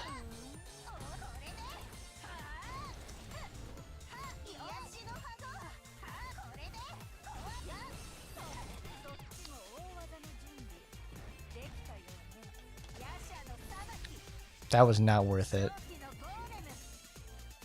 Did he just have the unlisted defense buff up or something?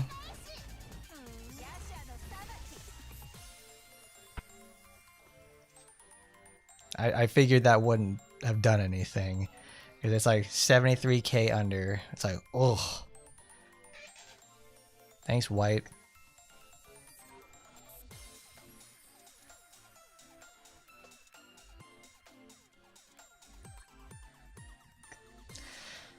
Alright, let's try that again.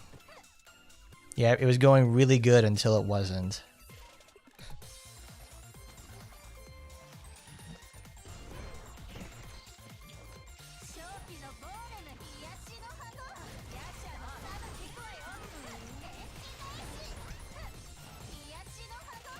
Because the problem extends from the fact that Wight also doesn't have any, like, when you get knocked into the air by enemies, you don't have any ability to, like, get out of it or recover.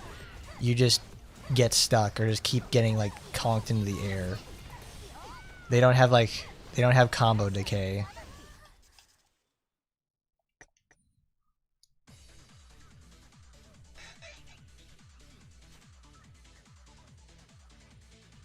I mean, we don't really exactly have a problem with getting her skills off in some capacity, even though I literally just restarted because I couldn't get a hit in.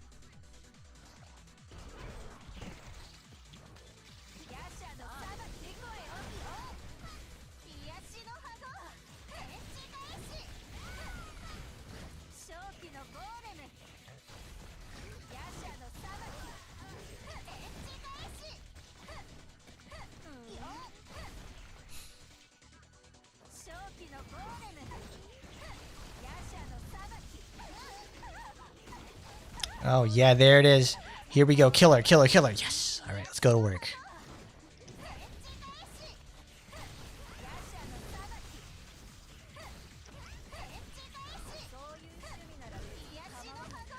We gotta play it with Wighticidal now, so she has the permanent buff behind her.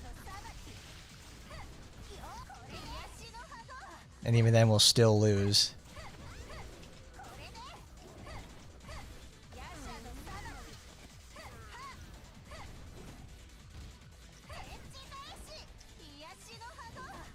Oh, please, Wight. Don't die.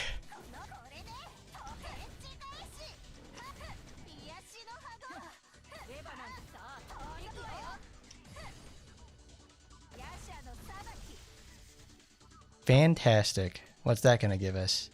Just barely enough to get it. Thank God.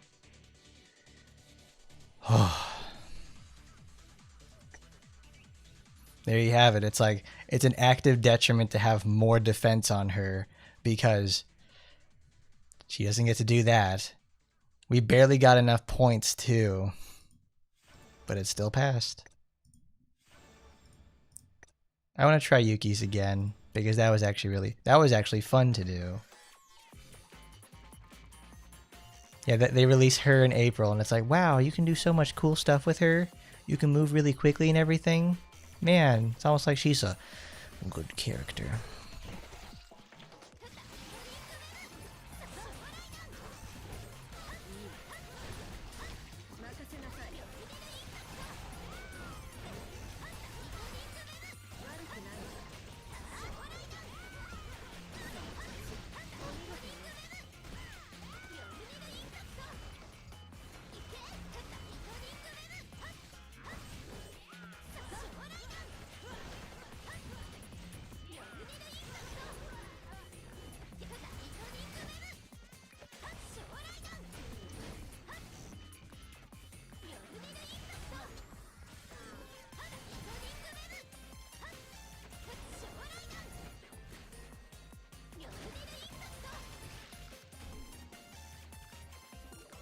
Shake that booty down. Don't break it. 9085. Awesome. That's really great. What I have to do, I have to hit the ult or something. I've got to... Oh, well. That's done with you, baby girl. Okay. Let's see. We got all that done. Let's do our total war for the week.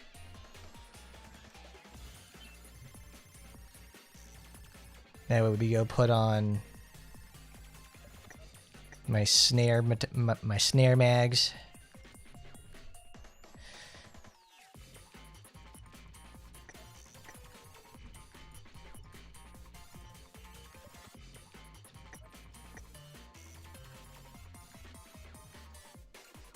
Where is it? 1, 2, 3, 4. It's on Eleanor.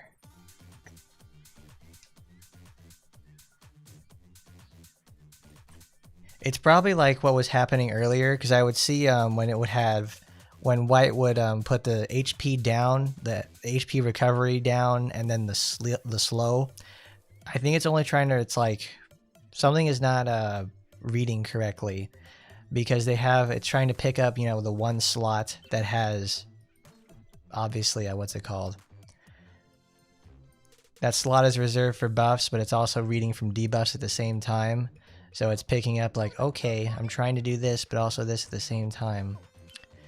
And it's like, cool. I'm fucking dying. I'm dying out here.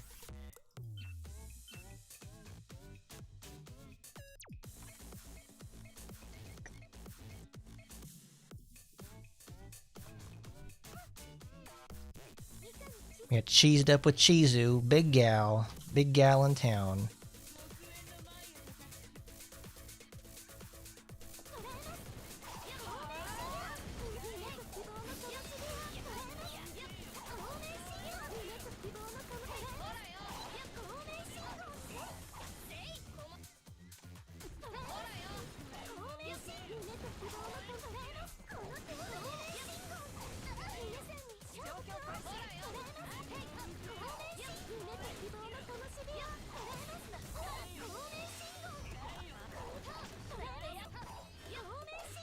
Aina, get closer.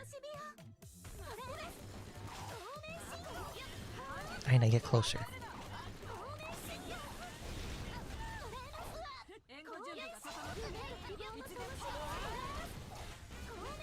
I still don't understand what they wanted to accomplish with this game mode in the first place.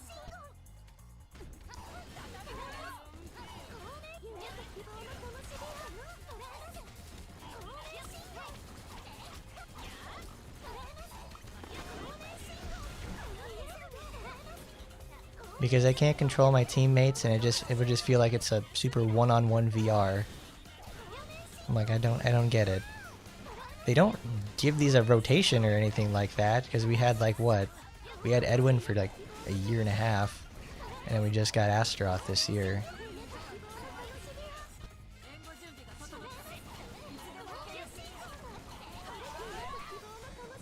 This is weird. It's just still not good regardless.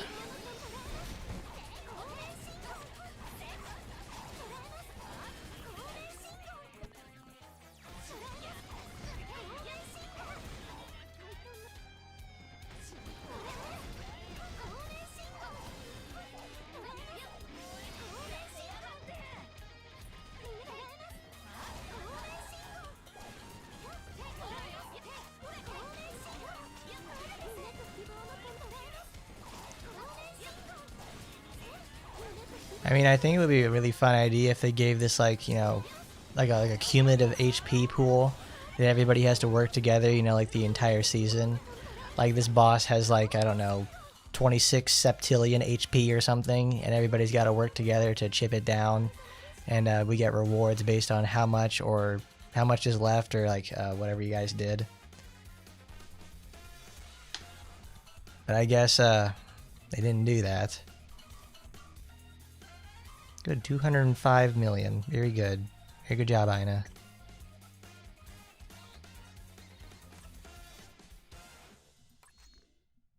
Oh, that's right. Go to relay and do that.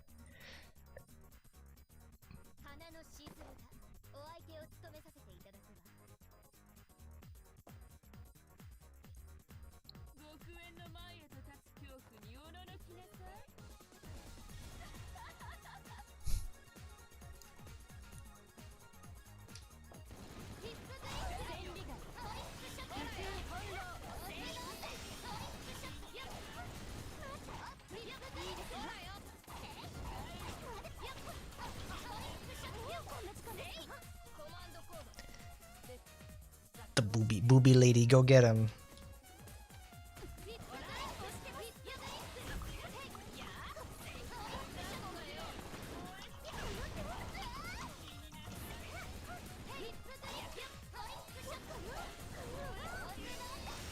I mean, if we get that idea, like I said before, as a guild activity, that would be more fun.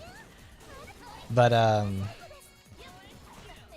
I just don't understand what they wanted to accomplish with this. It's like you don't control your characters, you just sit there and have a set and forget technology. Like this shit was solved, you know, within like 2 weeks. So it just became a year of just eh.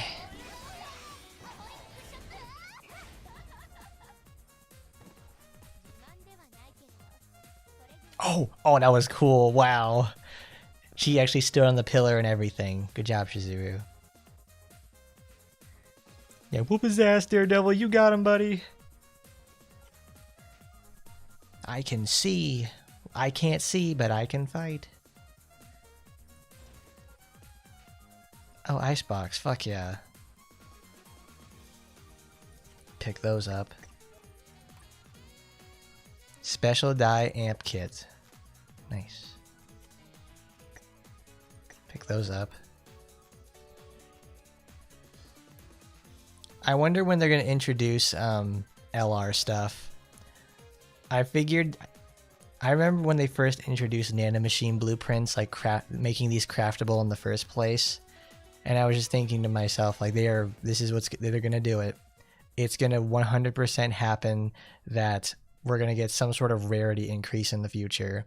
Because they don't give you more options to get upgrading your items until you until they have something planned. Like we had when we went from 81 to 87, they started making the crystals, not these crystals, but the crystal kits much easier to obtain, and emblems as well.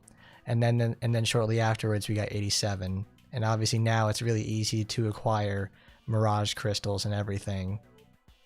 You still need, I think, a good 50 or 60 of them to upgrade every character to 87 at this point. But even then, it's like, look at this. I can buy them from... I have Weekly Honor. I have Metal Shop. I can do it in VR. It's not impossible anymore.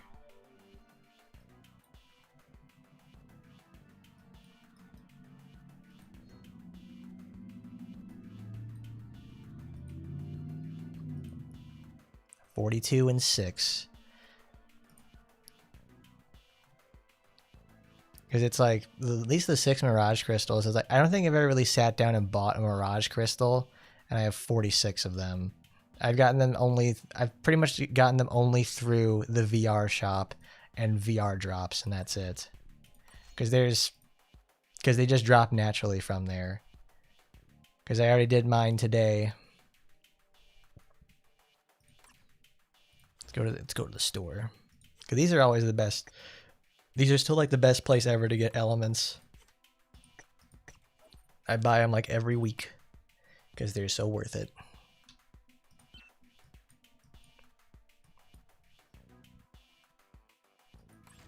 I mean, also I don't typically go past 81.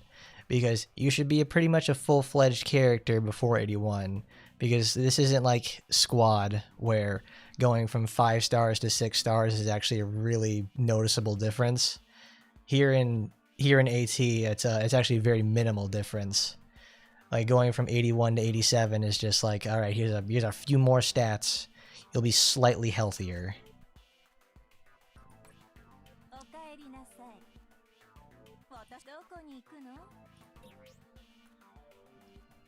Alright, so let's see. So our event shop, we have over here the Summer Beach event shop and the Summer Collecting event. Ooh, baby. So we have Summer Beach costumes, corals, sea glass. Sea glass is the stuff that we find, you know, every once in a while through every mission, the blue stuff. And the coral's the red stuff. It's a rare drop. So you can get a bunch of good stuff. Look at that. Dye. Simple dye stuff. Crane. Oh, new summer outfit. Beach swimsuit. Oh, look, it's Kiara when they did the they're naked but they're wearing their clothes on the beach. Can you believe it?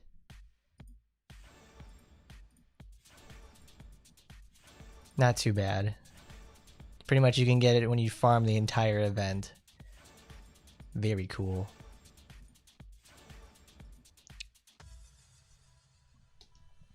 I think I saw that because I realized it's like when I saw this like this icon over here, I was thinking to myself, you know, I think Arknights is having another collaboration really soon.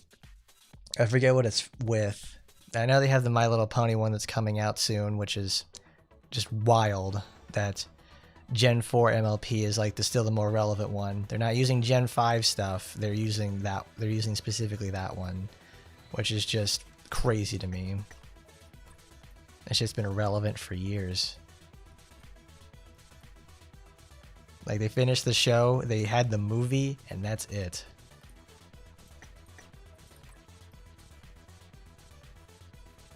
What are you supposed to do with the coral anyways? I don't see anywhere you can spend it.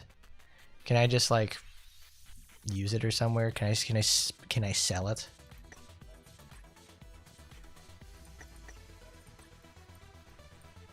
Give me those. Give me UR beads. Potato coins. Gotcha Mago tickets.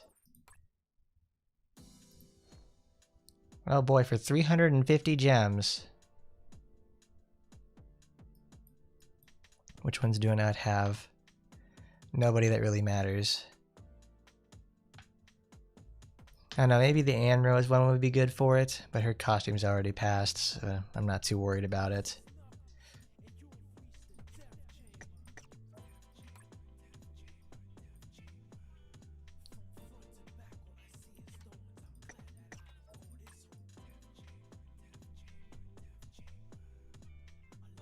That's it? You can only use them to get to 50 points? It's like, well, that's kind of annoying.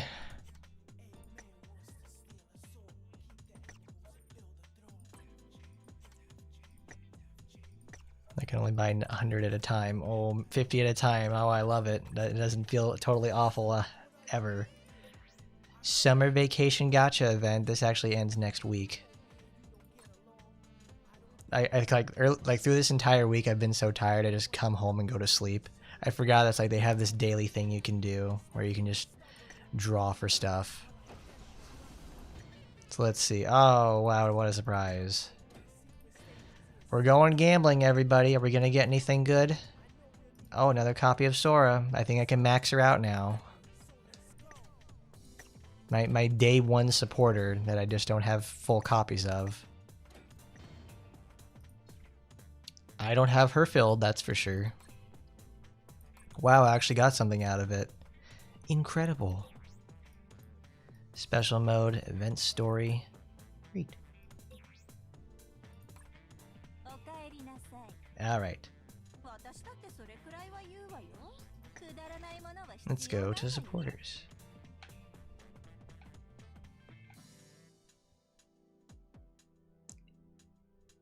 Oh crap, what was her name? No, there it is. Finally, I can max out my Sora. Great, that's another one for the compendium.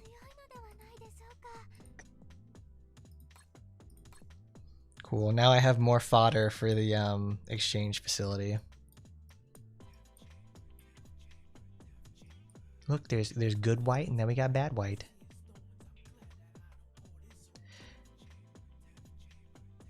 I mean, that's a pretty good one. It's a nice supporter. I got a bunch of surprise Shizurus. Like they're all looking down at Renee. She's that, like the child that's yelling in the store, and Shizuru's like, "Oh geez, can you believe what she's doing? God, what a terrible mother, am I right? Letting their kid just over there just walk around and scream." Yeah, her mom's Eleanor. It's just like she's babysitting her. It's like, I want to go over to electronics. I want to play game. You can play the games we have at home. I want a new game. No, these kids are terrible. They need to shut the hell up. Children should be seen, not heard. You know, stuff like that. Alright.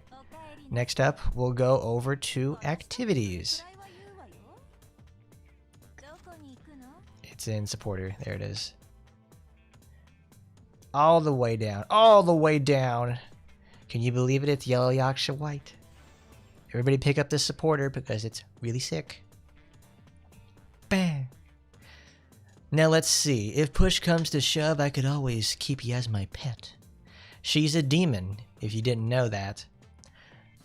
A high-ranking demon known as a wraith with the ability to temporarily grant life to the deceased and control them.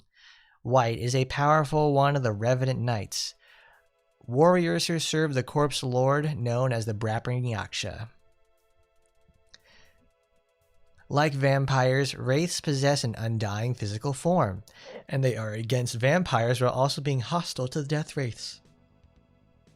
A high-risk classified demon posing as an existential threat to humanity. She is suspected to have caused the something incident within the UFS territory on this date in the past. What could Wight have done? How could she have done this?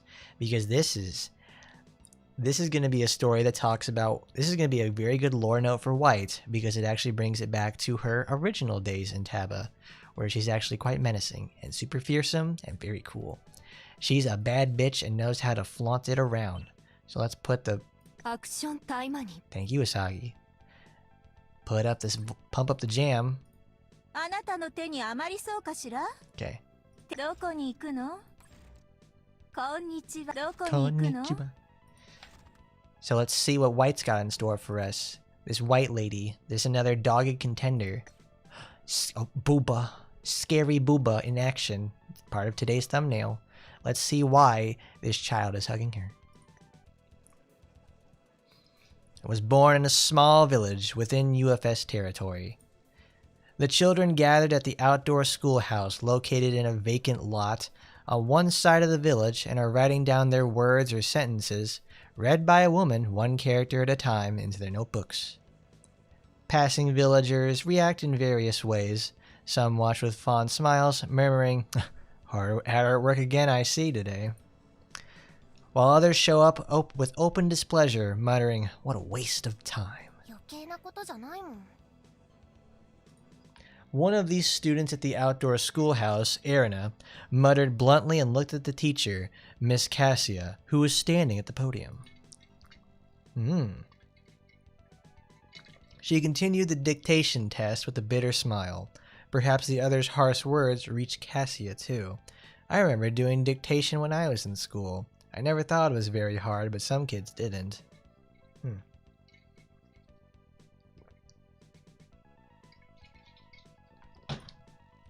Cassia is the only teacher in this village who moved here a few months ago.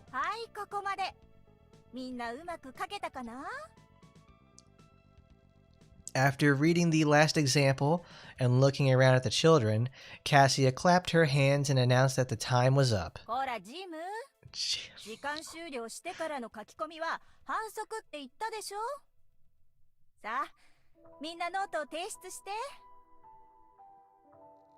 The students who were still holding their pens even after the time limit had passed only put them down at Cassia's remark.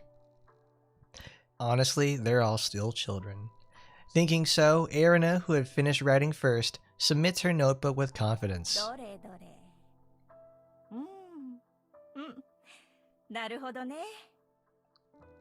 Cassia nods absentmindedly as she flips to the submitted notebook. Erina had always loved that little habit of hers. Cassia proceeded with grading without hesitation and finished quickly.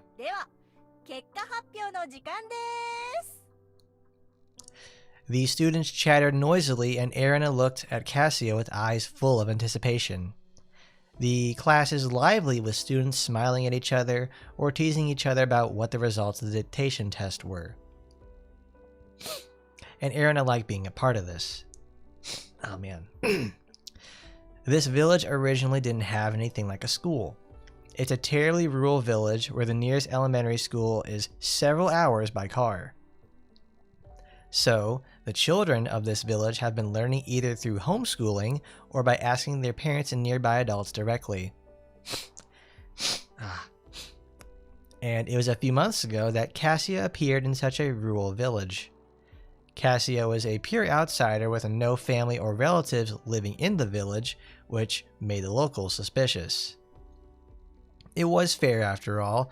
A woman beautiful enough to make everybody turn their heads in the street had just moved all by herself to a remote countryside where she didn't know a single person. Now, she was also popular among young men, and conversely, an object of jealousy among the women, has now completely become a member of the village. Now that's to be expected. She was kind to everyone, regardless of age or gender. And now one day, after she became a member of the village, Cassia brought up a proposal in a village meeting. It was about setting up a learning center for the village children, even if it was just a makeshift one. Many people opposed it at first, and even now, some still call it a waste of time like before.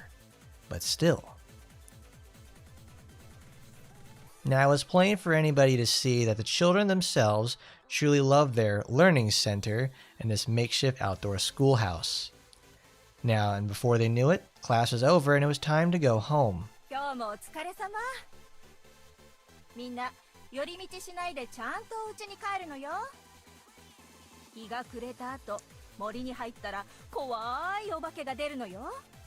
I still find it really crazy that this is like Anne Rose, even though that what's going to happen is Anne Rose related stuff.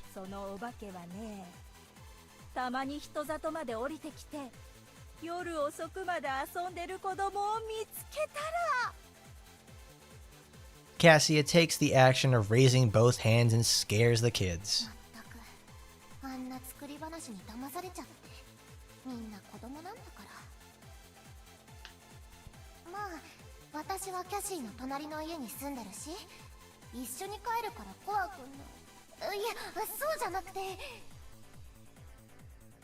Let that be corrected. Now she was a little scared. Erina watched everybody leave while she was holding Cassia's hand.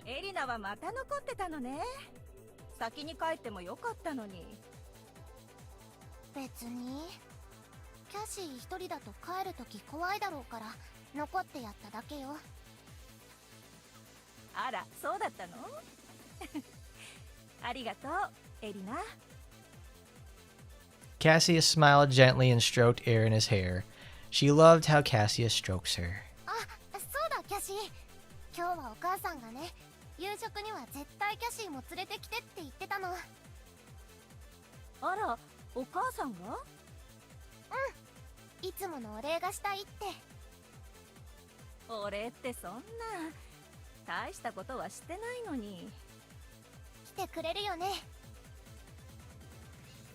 Now Cassia smiles slightly and nods at Erina, who is asking with a smiling face. Now a guest for dinner at Erina's house, Cassia brought up the topic of Erina's grades and class attitude to her parents.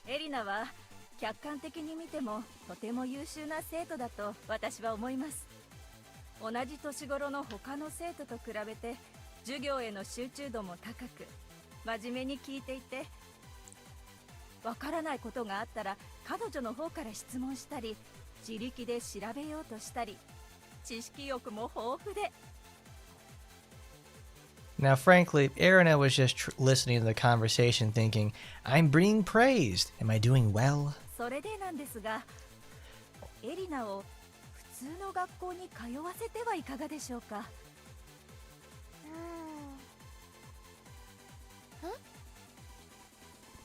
At the completely unexpected remark, Erina's hand stops halfway through her meal.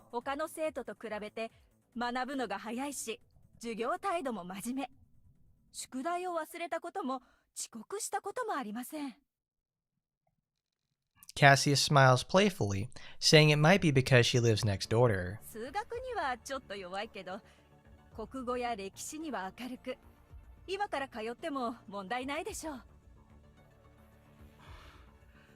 Oh, we're grateful that you think so highly of her, but it's a little issue of the distance after all. Forgot their voice too. I thought I had to read that. Now Erina's parents looked around the house subtly. Cassia followed their gaze and understood what they wanted to say. Their financial situation at home was very strained, an unspoken hardship far too heavy to discuss in front of their daughter. All parents want the best for their children. However, reality is not that simple. Cassia noticed that the atmosphere has become a little bit heavier.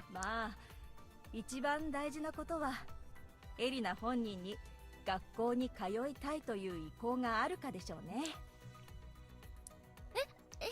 私 Erina, who hadn't expected to be called upon so suddenly, turns her head in confusion. それもそうですね。エリナはどうしたい？ They managed to find a way to get Fuma in here in the first place. Because it's that's him talking. やはり普通の学校に行きたい？ And at that question, Erina hesitated. She had never really thought about whether she wanted to go to school or not. What she liked was... 私学校とか勉強するのが楽しいとかそんなんじゃなくて。 Oh no, she's gonna walk her home gently, that's for sure. 私キャシーの授業が好きなの。キャシーは優しいし説明もわかりやすくて、それに町のみんなと遊ぶのも好き。でも学校に行ったらどっちもできなくなるから。 Now, seeing Erina hesitate, wondering what to say, her parents and Cassia looked at each other and smiled as if they had given up. では決まりましたね。決まりだな。 Cassia blushed slightly and nodded. New background alert. Wow. A rural village. After chatting for a little while longer, Cassia leaves Erina's house. She had lessons tomorrow and needed to prepare. Erina begged her to stay a little longer, but upon hearing that they could meet again tomorrow, she reluctantly let Cassia go. じゃあキャシー、また明日。エリナ、また明日。 Cassia smiles at Erina, who was waving and was about to head back to her own house. But then, she spotted a suspicious figure on the other side of the road. This figure was wearing a black robe with the hood pulled deep to hide their face. 今のは It was a figure she had never seen in the village before. The figure headed toward a back alley with strange, somewhat inhuman movements. She follows the figure with a tense expression. どこに行くつもりかしら。 However, following a figure in a black robe in the darkness of the night is not an easy task. As she turns the corner into the alley, she loses sight of it. 消えた？いや、そんなはず。 Cassia hurriedly checked her surroundings, and just then, it appeared from behind her back and calls out to her quietly by her name. あなたは。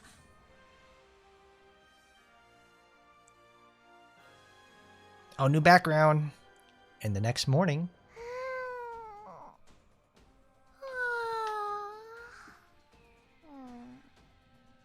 Erina wakes up from her sleep, tossing and turning in her blanket. 今何時？ And she rubs her eyes and checks the clock, and she was certainly startled. 1時。1時？午後？ Greatly flustered, Erina jumps up and leaps out of the bed. This was bad. She overslept. She was late. いや、遅刻どころかこのままだと欠席。そんな、つい昨日宿題を忘れたことも遅刻したこともないって褒められたばかりなのに。お母さん、なんで起こしてくれなかったの？ Erina jumps out of her room and heads over to the living room in the first place. But there wasn't a soul in the house. For a moment, Erina was flustered, but she certainly calmed down and convinced herself. そっか、1時だからお父さんもお母さんも仕事してる時間よね。 But it was strange. でも、なんで起こしてくれなかったのよ。今まで一度も遅刻したことなかったのに。 In the empty house, only Erina's voice echoed. 今日のお昼にはトムと遊ぶ約束だってあったし。And her voice continues to echo in the house. 宿題も全部済ませて発表会もあったのに。 And she desperately brushed aside the unease one felt not in her mind but something settling deep beneath her skin. She kept muttering in a half shout. 今日もキャシーと一緒に教室に行くつもりだったのに。 The very act of trying to brush aside her anxiety and fear only ends up fueling them. A sharp chill runs down her spine and leaves her shivering. She dashes out of the house like she was fleeing in fear. She was still in her PJs as she didn't even think to get changed. Why? Of what? She didn't know. Yet, even in her ignorance, she was seized by a nameless fear, one so vague she couldn't even grasp its true nature.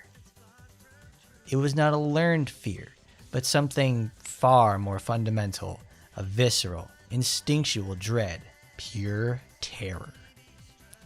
An eerie landscape stretches out before Erina as she fled the house.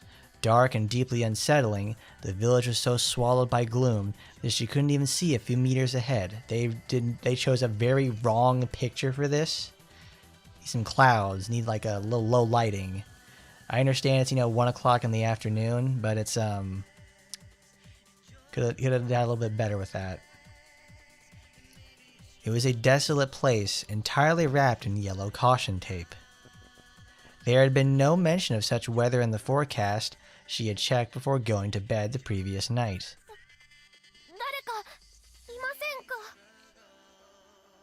As she walked around the village, she called out again and again. 誰かいませんか？ But no matter how much she shouted, 誰か！ the only thing that returned was the echo of her voice. 返事して。 A ghost town, completely devoid of life. The thick yellow fog that filled the air feels like terror incarnate. She ran through the village, filled with terror. Cassia's got to know something. She's from out of town, and after all, she's an adult who knows all sorts of things. But with that thought, Erina heads for the outdoor classroom. But perhaps it was due to the yellow fog, which completely warped her sense of distance and familiarity. Within the very town she had lived in her entire life, she was already hopelessly lost. どうしよう。どうしよう。どうしよう。ここ一体どこなの？私どこまで来たの？家の方角もわかんない。お願い。誰か助けて。 And then, with those words, the tears she had been holding back until now spilled over as she crouched. 助けて。キャシー。 And it was then she could hear the sound of somebody's footsteps. Hear where, though? It was coming her way. As Erina stared fearfully towards the source of the noise, a familiar voice reaches her ears. エリナ？ Running in the direction of the voice, Erina clings to the shadow, to Cassia. It was definitely her. She really came. Erina cried and clung to her. 怖かったの。本当に怖かったの。起きたら父さんも母さんもいなかったの。街に出たら街の人々も誰もいなくて。そう。怖かったんだね。 Now Cassia strokes Erina's hair affectionately, just like always. キャシーのところに行こうとしたのに、霧のせいで道に迷っちゃって。怖かったのね。もう大丈夫よ。みんないなくなっちゃったの。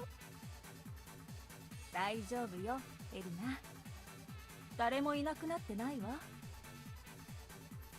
And with an affectionate voice that Erina likes, Cassia said so. And with an affectionate voice that was no different from always, Cassia continued. みんなどこにも行ってないわ。みんなここにいるよ。エリナ。 And she whispers into her ear. It induced even more terror. Terror grips her. Only then did Erina finally realize that the sensation against the palms of her hands, wrapping around Cassia's waist, was not that of clothing or fabric. It felt like soft, bare skin. Erina lifted her gaze to take a look at Cassia, and then and only then did she realize that the truth will hit her. The outfit Cassia wore was not her usual everyday clothes, but something she had never seen before, revealing, sensual, and dripping with a sinister aura. 何言ってるの？ みんなここにいるよ、エリナ。 Cassia repeated over and over, but Erina did not understand. どういうことよ？キャシー、わかるように説明して。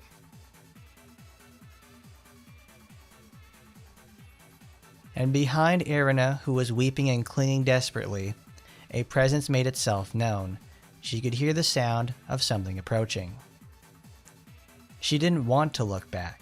She felt as though as if she shouldn't. Her intuition, her instinct, warns her not to look back.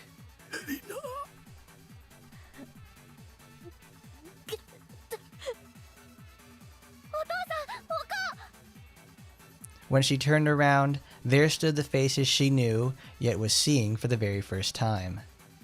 Before her was a grotesque corpse, with a fractured skull and a putrid, discolored flesh, yet it possessed the unmistakably familiar face of her father. She couldn't understand.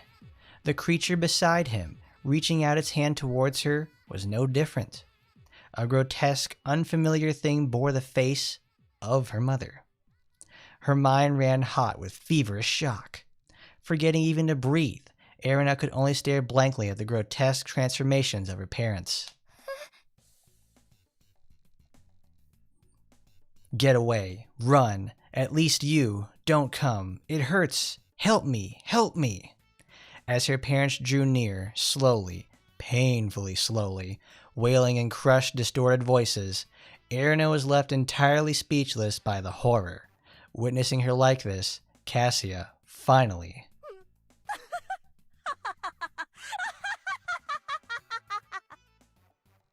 She burst into laughter. そう、その顔が見たかったの。希望が絶望に変わるこの瞬間が。 In the face of the young girl's tragedy, unable to comprehend, unable to accept, forgetting how to scream and barely even able to breathe, she wore an ecstatic smile. まったく理解できないわ。あなたたちはなぜそうのんきで生きられる？今の平穏がいつまでも続くだろうと、日常は崩壊しないものだと。一体何を根拠でそんな不確かでバカバカしいくらい甘い妄想を信じていられる？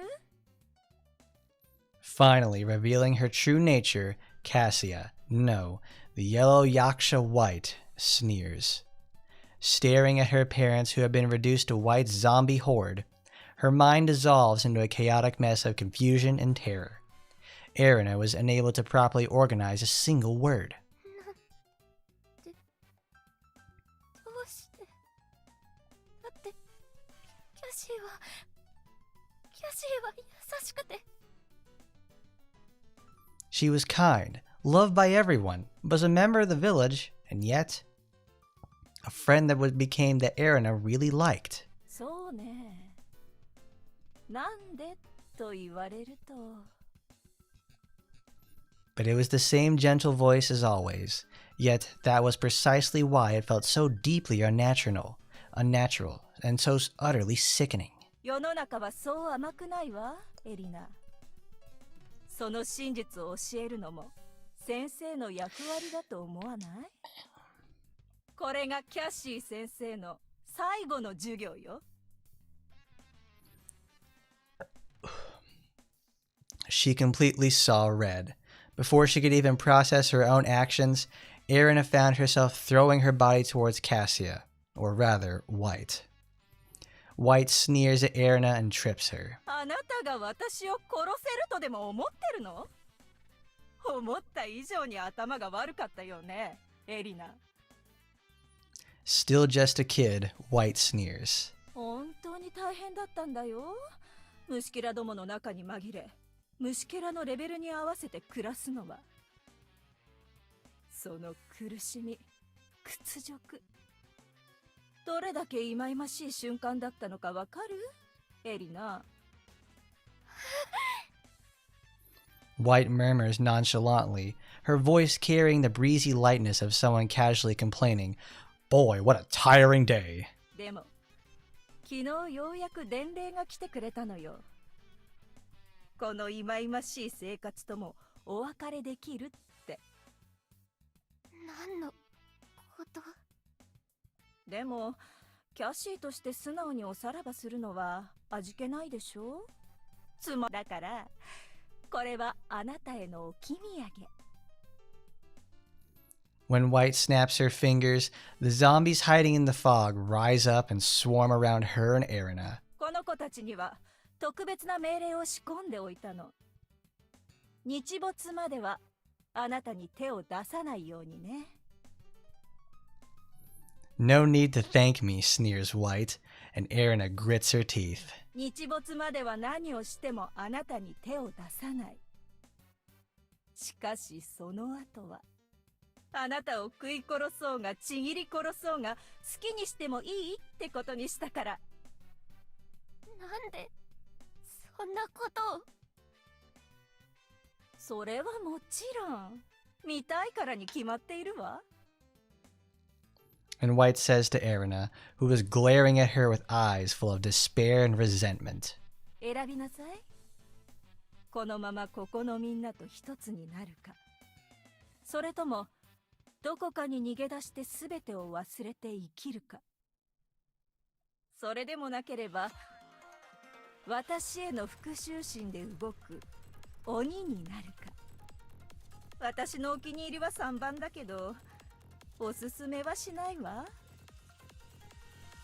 Because you're weak.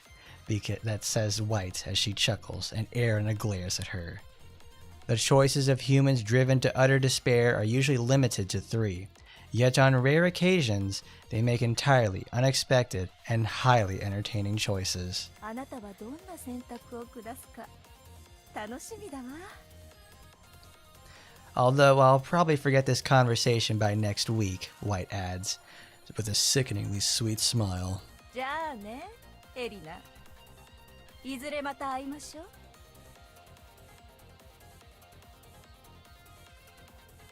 Leaving Erina all alone in the village of the dead, Wight leaves the place.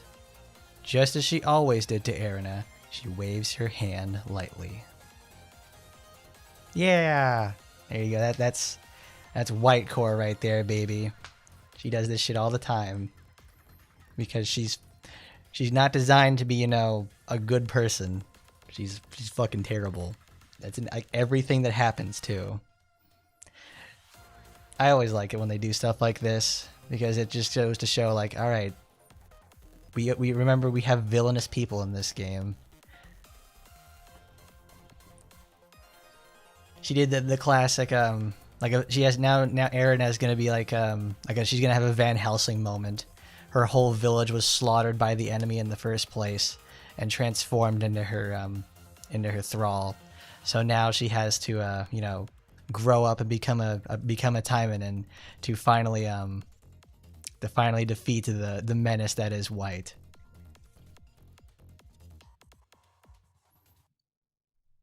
Yeah, exactly.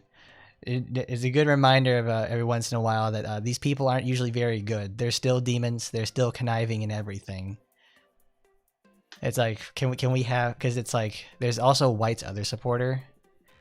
So it's a while back.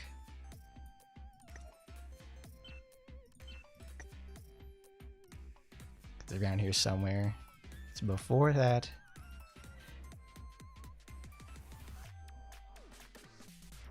You see, it's like this one. It's like, oh, she's talking about her dogs and everything. It meets her, oh, she's good. No, this is actually like completely different. She's a fucking bitch. Why not? Today's Wight. Let's go read both of these because that'll take me to 3 hours. There we go, everybody. It's a twofer today. If you don't have the Wight supporter and already read these in the first place, congratulations. We're gonna do it. She's kind to dogs because they have no choice in the matter. Humans get to make the decisions. Was she ever really Cassia? Well, no. That's what she does. She's been working with the miasma stuff in the first place to disorient the entire village, make them favorable to her so she's accepted, and then when it's finally time to, you know, do the deed, she flips it on its head, kills everybody, and then reanimates the corpses. So it's like she had them in the palm of her hand the entire time. So there you go, everybody. That was the Wight supporter, the new one. Let's take a look at the old one. Doggy. See, this is an epic Taba reference if you didn't know, because she gets fucked up by some dogs. God damn it, there he is.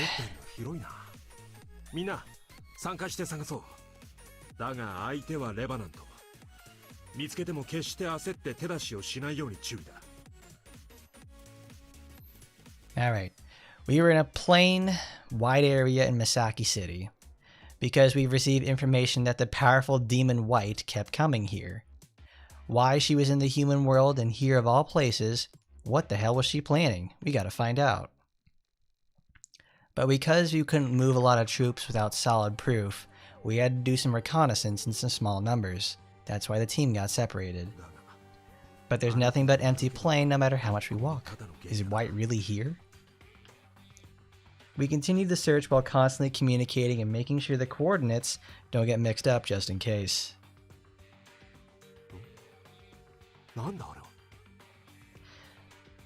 Where there was absolutely nothing, we see a round object. It was in a crawling position, and when I cautiously got closer to it, it was somewhat furry. And when I get an even closer look, it was moving irregularly. And when I finally got to take a closer look, I figured it out what it was.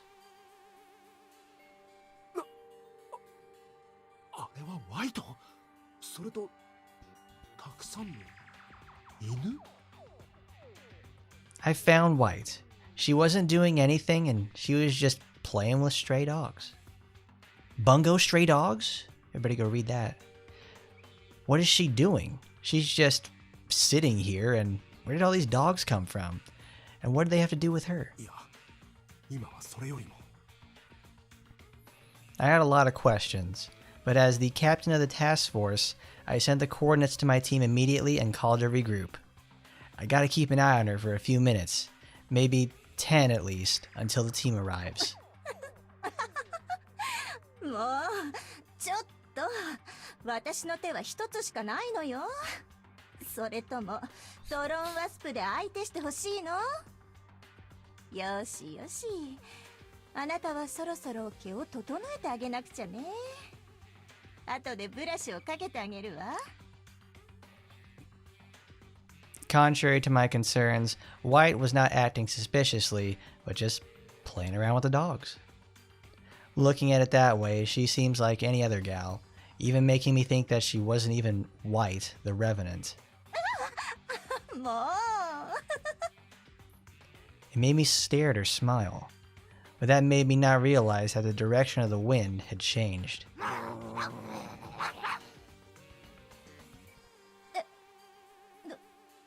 どうしたの？まさかそこに誰かいるの？ Oh, look at that! She's got a little wiener. She got two little wiener dogs. She got I think it's a border collie, Pomeranian, and a Shiba Inu. I miss my little wiener dog. He was so cute. I also miss my grandma's dog. His name was Redman. He grew up to be 17 years old. Very, very brave little Pom.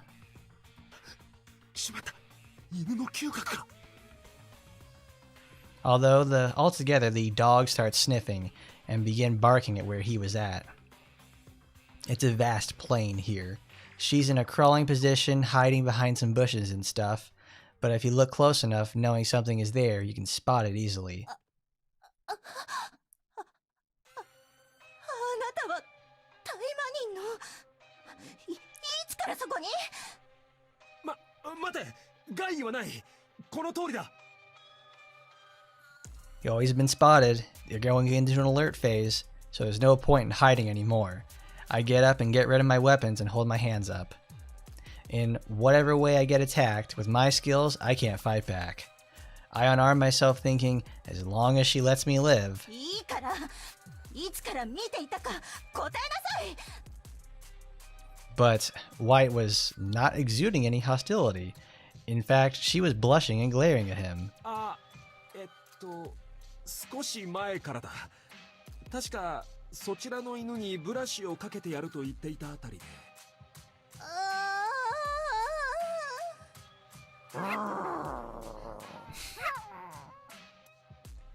As I answer her question, she groans and buries her face into one of the larger dogs.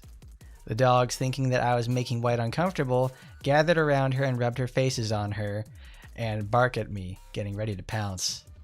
Looking at what happened before, it seems as if she and the dogs had some sort of strong relationship. I'm startled at Wight's response, or is it so different to say that I am? Our academy, being a pure combat unit, has many women who are just as formidable and fearsome as the men. However, even among such individuals, their true selves when away from combat are lovely and feminine. Of course, being demons doesn't change that. まずは謝罪させてくれ。勝手に盗み見るようなことをして申し訳ない。だが、知られたくないことならば、決して口外せず、俺も忘れるように尽力することを誓う。そして、できれば俺の話も聞いてもらいたい。こうなったのには理由がある。知っての通り、ここは人間界だ。そこに魔族が密かに現れているとなれば、我々タイマニーが派遣されることも必要。一体何が目的でこんな何もない原野をしばしば訪れるのか。それだけ聞いて問題がなければこれ以上の干渉はしない。I'd believe it. Like she's just sitting there, like in the middle of a field, all by herself, unarmed, and just like, you know, and she's doing this frequently, obviously. So they've gotten some intel that she's coming around to the area, so they're not that secure. That's probably why they're scouting her out and just getting ready to like blow her away, because obviously she's a pretty big problem. She's one of those characters where it's like they don't do enough with her. But that may be like an artist decision or something. I'd like to see more stuff with Wight. I'm really glad she's playable too. But I wish she was a bit better so we could actually show off just how, you know, potent and powerful she is. そうね。私もうかつだったわ。And after listening to my explanation, it seems that Wight had regained her composure. She soothed and restrained the surrounding dogs and took a deep breath to calm her flushed face, and turned to me with a serious expression. 私がこの原野を知ったのは本当に偶然のことだったわ。道に迷ってしまってここへたどり着いたの。そしてこの子たちに出会ったわ。出会ったということは、この犬たちはもともとここにいたのか？ええ。どうやらここは犬を捨てるのにちょうどいい場所だったみたいね。この交雑が進んでいない多様で特徴的な犬種を見てわかるでしょ。昔からこの野原を住処にしているのではなく、捨てられて集まっていたのよ。だけれど私がこの子たちを見つけた時にはほとんどが野生化して本能を呼び覚まして徒党を組んで狩りをするようになっていたわ。その時はまだかろうじて人に飼われていた頃を覚えているからか私にも懐いたけれど。Her character affinity scene is the one where she's like, you know, out actually on the hunt, and we see her just like executing this group of like bandits or something. Yeah, I get We'll read that again today because that's a good one. Because this is like the one of the few times that Wight is going to be relevant. So it's like it's today's Wight lore day. それ以上野生化していたら、ここに来た人や、あるいはここから出て人を襲 That's った actually a really か good もしれな idea. い。だから私はそうならないように、時々ここに顔を出して、この子たちと遊んでやって世話をしているのよ。This makes me realize that Wight is actually like a very like they've been building up Wight to appear in the game as a playable character for several years, and then when she finally gets released, she's fucking terrible. That's the biggest kick in the pants about this whole thing in the first place. Wight has like a lot of development compared to like the rest of the cast, because she obviously has the two supporters, she's involved in other events, and she has a bunch of stuff outside of this game too, but yet they just make her bad. So this is why it always hurts to get characters that I like to be bad. They don't deserve this. 待て、その話が本当なら、つまりそれは人間界の秩序のためなのか? And upon hearing my words, Wight chuckles and shakes her head. まさか、どうして私が人間界なんかのことを。むしろ、私が人間のことを信用していないからこそ、彼らの世話をしているのよ。彼らがもし人を襲ったなら、その原因が人間自身にあることなど棚に上げて、この原野で犬狩りが行われて根こそぎ駆除されてしまうでしょ。私はそれが許せない。それだけよ。つまり人間のためではなく犬のためだと。いや、それにしても意外だ。というか、犬だって人間と同じくらいレイスロードの眷属としては無関係じゃないのか？それはそうね。And Wight nodded in response to my words. Her hesitant tone seems to imply that she wasn't quite sure why she was doing this. だけれど、不思議と惹かれてしまうの。この子たちを見ていると、 But strangely, I'm drawn ず to っと them. 昔に忘れてしまったような温かい気持ちが胸を満たしてくるの。 Yes, her cold, cold heart melts when she gets to hang out with the dogs. 理屈なんかじゃないのよ。そうなのか。But if I say it like that, I can't help but agree with myself. However, if it goes that way, a new problem arises: how to resolve the situation. 俺たちタイマニンとしては、いくら何もない原野で人間側の不始末をわざわざ拭ってくれているとはいえ、まずそれはそうでしょうね。だけれど、この子たちは魔界の環境では生きられない。連れて行くわけにもいかないわ。私が来なくなって放置して問題化して構わないというの？もしそうならないように今のうちに駆除するなんて言ったら。いや、そうはさせない。この件は5社で対応することを約束しよう。具体的にはすでにここにいる犬たちの保護と定期的な見回りや管理による捨て犬の防止だ。 Now, how are we going to hold you accountable for that, Fuma? You're stretched thin as it is. Just watching a couple of dogs in the first place to appease Wight of all people? Come on, brother, that ain't gonna work. あら、今時のタイマニンは保健所みたいなことまでお仕事のうちなのね。羨ましいわ、暇そうで。本来はもちろん自治体の管轄だ。だけれど今回は特別なんだよ。ワイト、君が関わっていたということがな。それによってこれは魔族絡みのインシデントとなる。5社で対応できるんだ。That's why I become an incident involving demons. Oh, because now that Wight's involved, it's like we can't have animal control over here. もう少ししたら俺の仲間が来る。みんなでなし崩しにことを運べば案外なんとかなるのさ。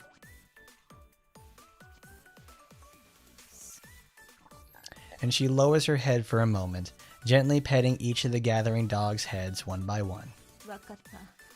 その条件で対応をするというのなら、私ももうここを訪れたりはしないわ。本当に安全に保護して防止してくれるというのならね。 And as White raises her head again, her expression showed relief but also a hint of melancholy. やっぱり寂しいよな。せっかくここまで世話をしてきたんだし。そうね。だけど仕方ないわ。御社はタイマニンの総本山。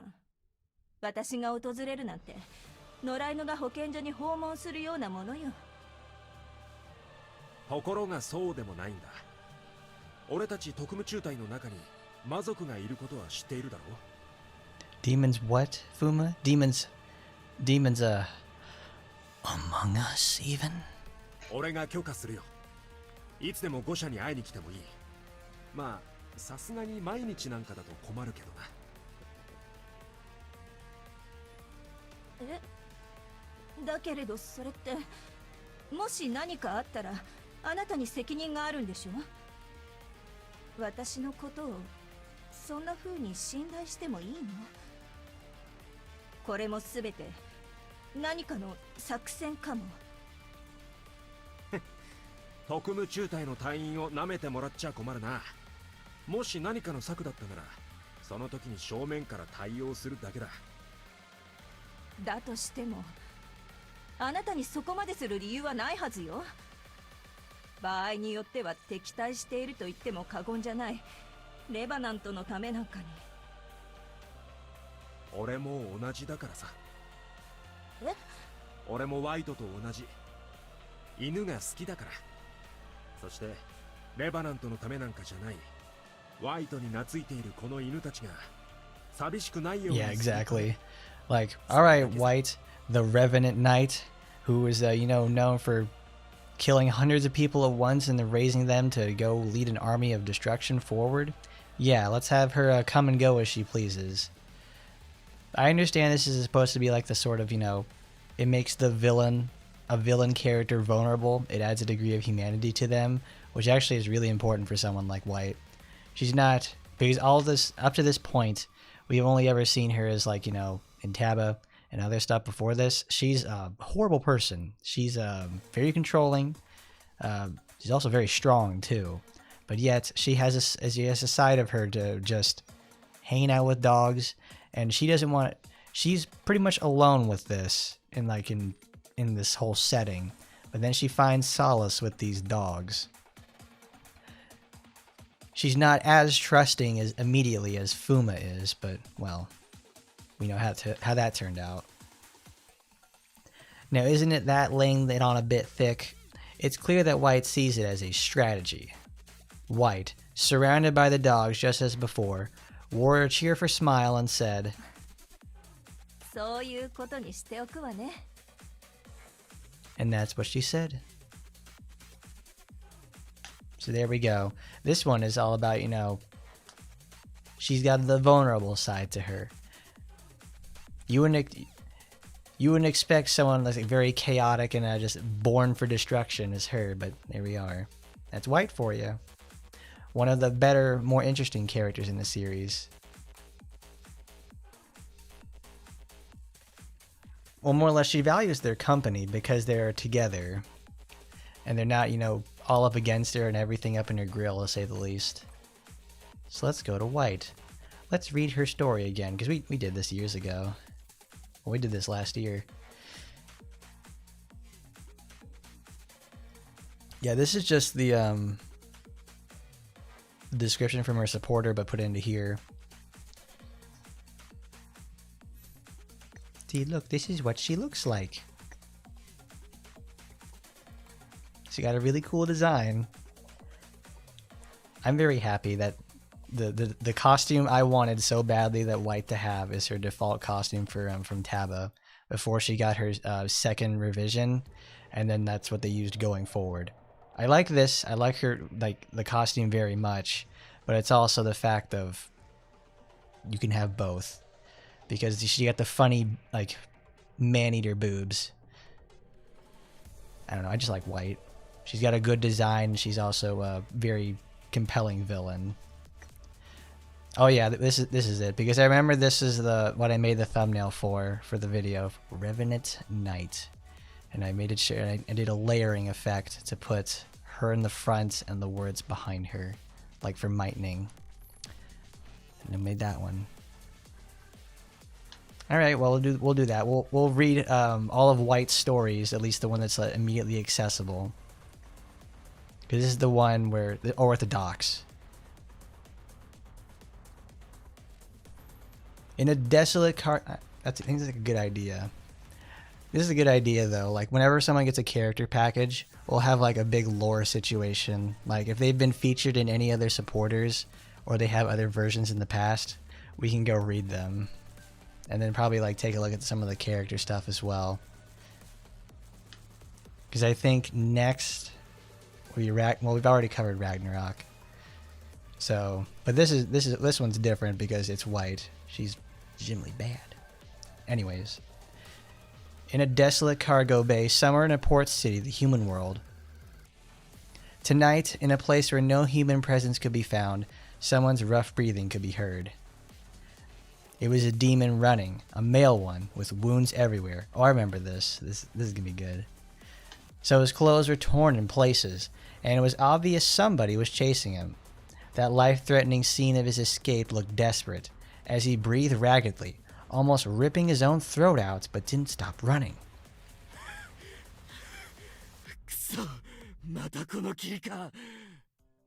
Oh, he's an enemy from RPGX. He tried to run and he tried to hide, but he couldn't turn a corner in the street to the other side. But soon the fog starts swarming him. What was this mysterious color of the fog? Yellow fog wasn't just rare, it's not supposed to appear naturally. It even lingered only around the man, as if it were alive.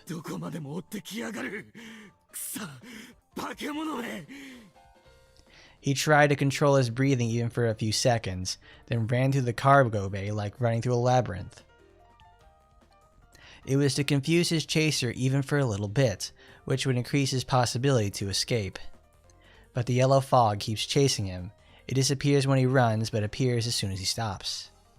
One couldn't even call this hide and seek. He was running, being chased, and getting tired, all by himself. It was possible to escape, and he knew that, but he couldn't stop, because if he did, he would die. That's what he could figure out.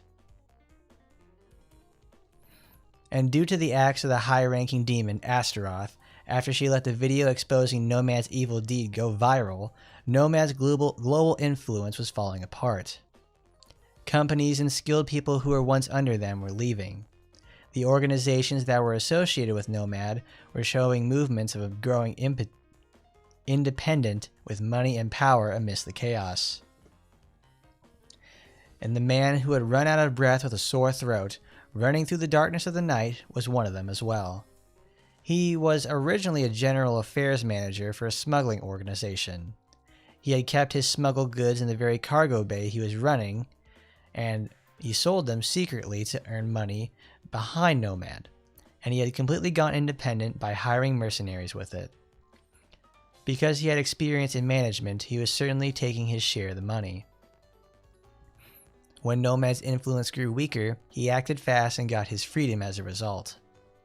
Based on that success, he must have grown confident in his skills.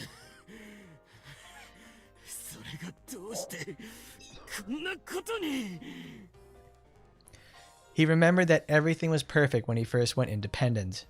He didn't have to pay Nomad, and he certainly didn't have to listen to his stupid boss with those stupid orders. It was his decision, his actions, and he could hire people he liked. So when he started earning money, he finally felt that he was living his own life, not one in the Nomad cog of the machine. His life was full of flowers when everything went smoothly, so he even gave generous gifts to his subordinates. He was happy, he really was. Anything he sold was profitable. He was never in the red after he got independent, and his sales doubled month after month. A job where people could treat their coworkers like family. It was the best. But that only lasted for a few months.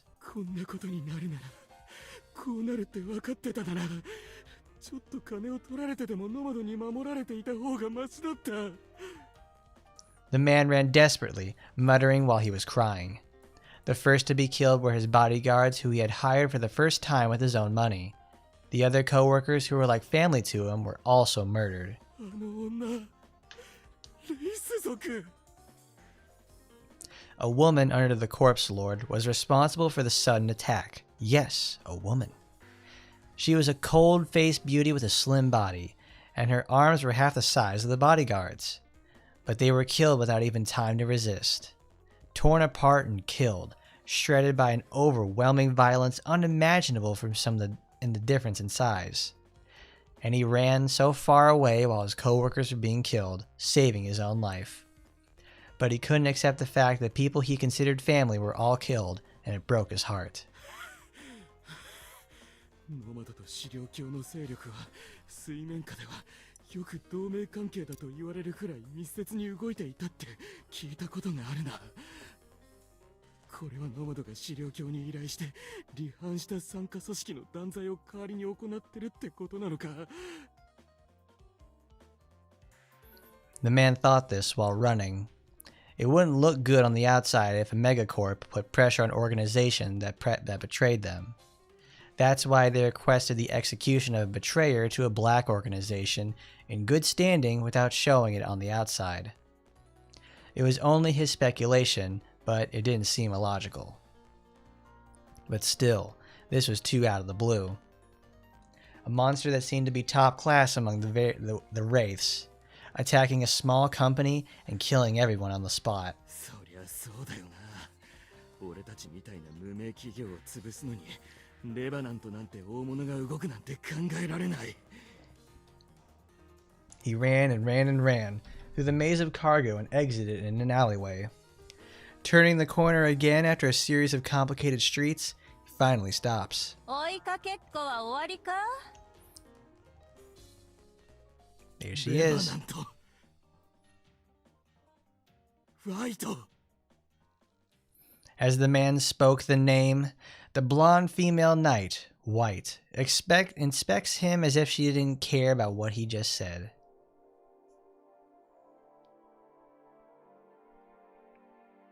Ingrid wouldn't do this. If anything, Ingrid would do it herself. Oboro would, though. That seems like something that she would do, because Oboro and her see eye to eye on this sort of thing. It's like they're both sadists in every sense of the word, because it's obviously Wight enjoys this. Perhaps they hurt a dog she liked. I bet. It's like, you hurt that. She's like Jigsaw from Saw. It's like, hello, Jimothy. You managed to kicked a dog when you were walking over there going back to your office 8 months ago. So now I'm going to shove a boot up your ass and then have it go through your entire body and through your mouth. The same boot that you kicked the dog with. I don't know, some sort of Wight would do that, like some sort of weird torture situation.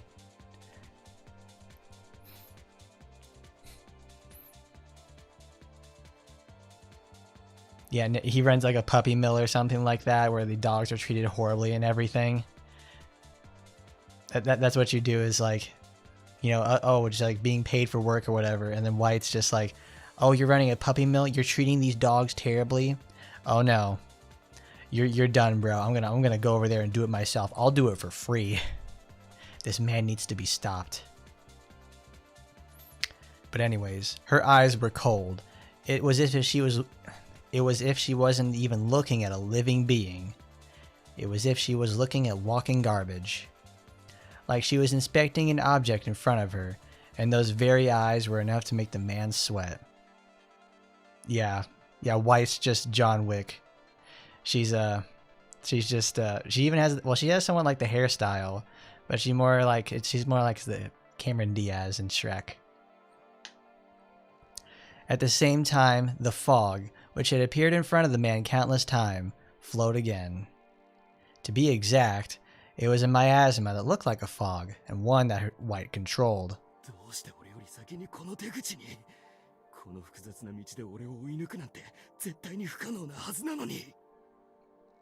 For him, this street full of cargo where he hid his smuggled goods was one way to escape.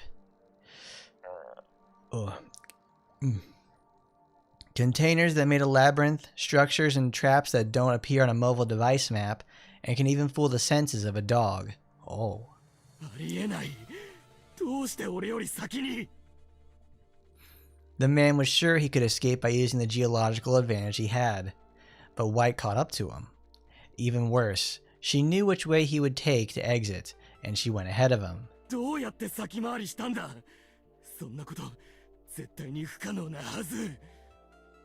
The man in confusion shouts, and Wight took one step forward, and her hard boots struck the concrete surface, making a dry echo. In a silent street, even an echo can hurt one's ears, and as the man took one step back, she took another step forward. レバナントは正気を自在に操れる。One step forward and two steps back. He ain't gonna get too far like that. Then again and again and again, the man's back was at the wall of the storage facility filled with his smuggled goods. この正気は時には武器に、時にはゴーレムという自立型の補助個体に代わって戦闘を補助することもある。You know, I just realized Wight herself has more lines of dialogue than Anrose does. So it's like, you wanted your Anrose content, guys? It's right here. It's all inside Wight. Now he had nowhere to run as his back touched the wall, and now another step forward again and again, slowly but surely, the revenant as cold as the reaper closes in. そして時には獲物を狩る猟犬にも変わる。 And by the time he realized, Wight was only a few steps away. Simultaneously, the yellow fog the yellow miasma that was surrounding him when he was running away was now covering him. 嫌だ。死にたくない。 He finally realized at this point that this fog was Wight's miasma, and at the same time,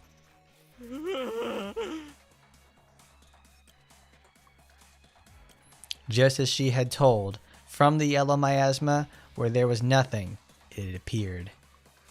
The self-propelled support entity, Golem, and the hound that was wearing black armor, similar to the one that Wight wears. 私にとって複雑な地形こそ何よりも単純だ。何せ正気で覆ってしまえば手に取るように構造がわかるからな。 Barry, can you give me a wolf job? The male demon went blank at these words. 正気で覆う。この倉庫街を一体どれだけの規模があると。ずいぶんと甘く見られたものね。まあこの程度の規模なら私だけの正気で十分よ。 And Wight's words were true. With her miasma, this cargo bay was easy prey. Her words were calm, cold, and the demon who felt she was telling the truth almost collapsed onto the ground. それに入り口と出口の場所が分かって倉庫の並びも分かって獲物を追いかける猟犬もいるんだ。あとは倉庫外に正気を撒いてルートを把握すればどの出口から出るかなんて追わなくても分かる。正気の中で一生懸命に逃げ回っていたが徒労だったわけだ。分かったか？そんな。 The man was worn out at her words, and her hounds growled. It wasn't to express joy to someone, but a growling in front of their prey.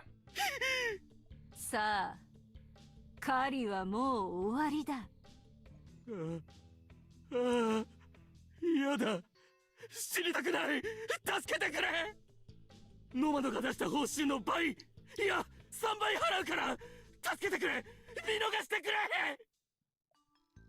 The hound and the golem approached the man. 5倍払う。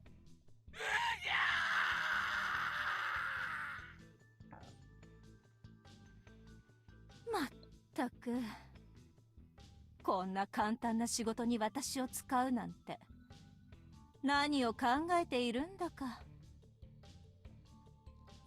The screams vanish and a wet splat could be heard, but she didn't care. Leaving the scene to her hounds, she walks away. Here you go. See? It's just business to her. Gotta love her. Gotta love Wight. Pretty lady, but bad gameplay. The sad state of affairs that it certainly is. What is Ragnarok's? Oh, that's the one where she fights the Frost King. The Frost King. Scary lady. Cool. 100% it's gotta be something Oboro did. Okay, everybody. Thank you for coming by. That was cool. We had to check out Wight today. One of my favorite character designs in the series, and we got to use her new outfit. 次はどんな形の操り人形を作ろうかしら。 She's just as sadistic as I hope she would be. Because if she was anything else, that's not my Wight. アクションタイマニン Next week, we've got some, we have Ragnarok's package coming out, and then we have some other stuff as well. There's also going to be probably a pretty sizable update to Squad as well. Because right now I want to do some stuff in Squad too. So don't forget to like, comment, rate, favorite, and subscribe. You know, all the cool stuff all the cool kids do. You want to be cool with it? You want to be even cooler, dude?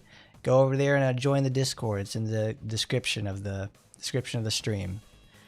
Once again, thank you everyone, and as always, see you next time.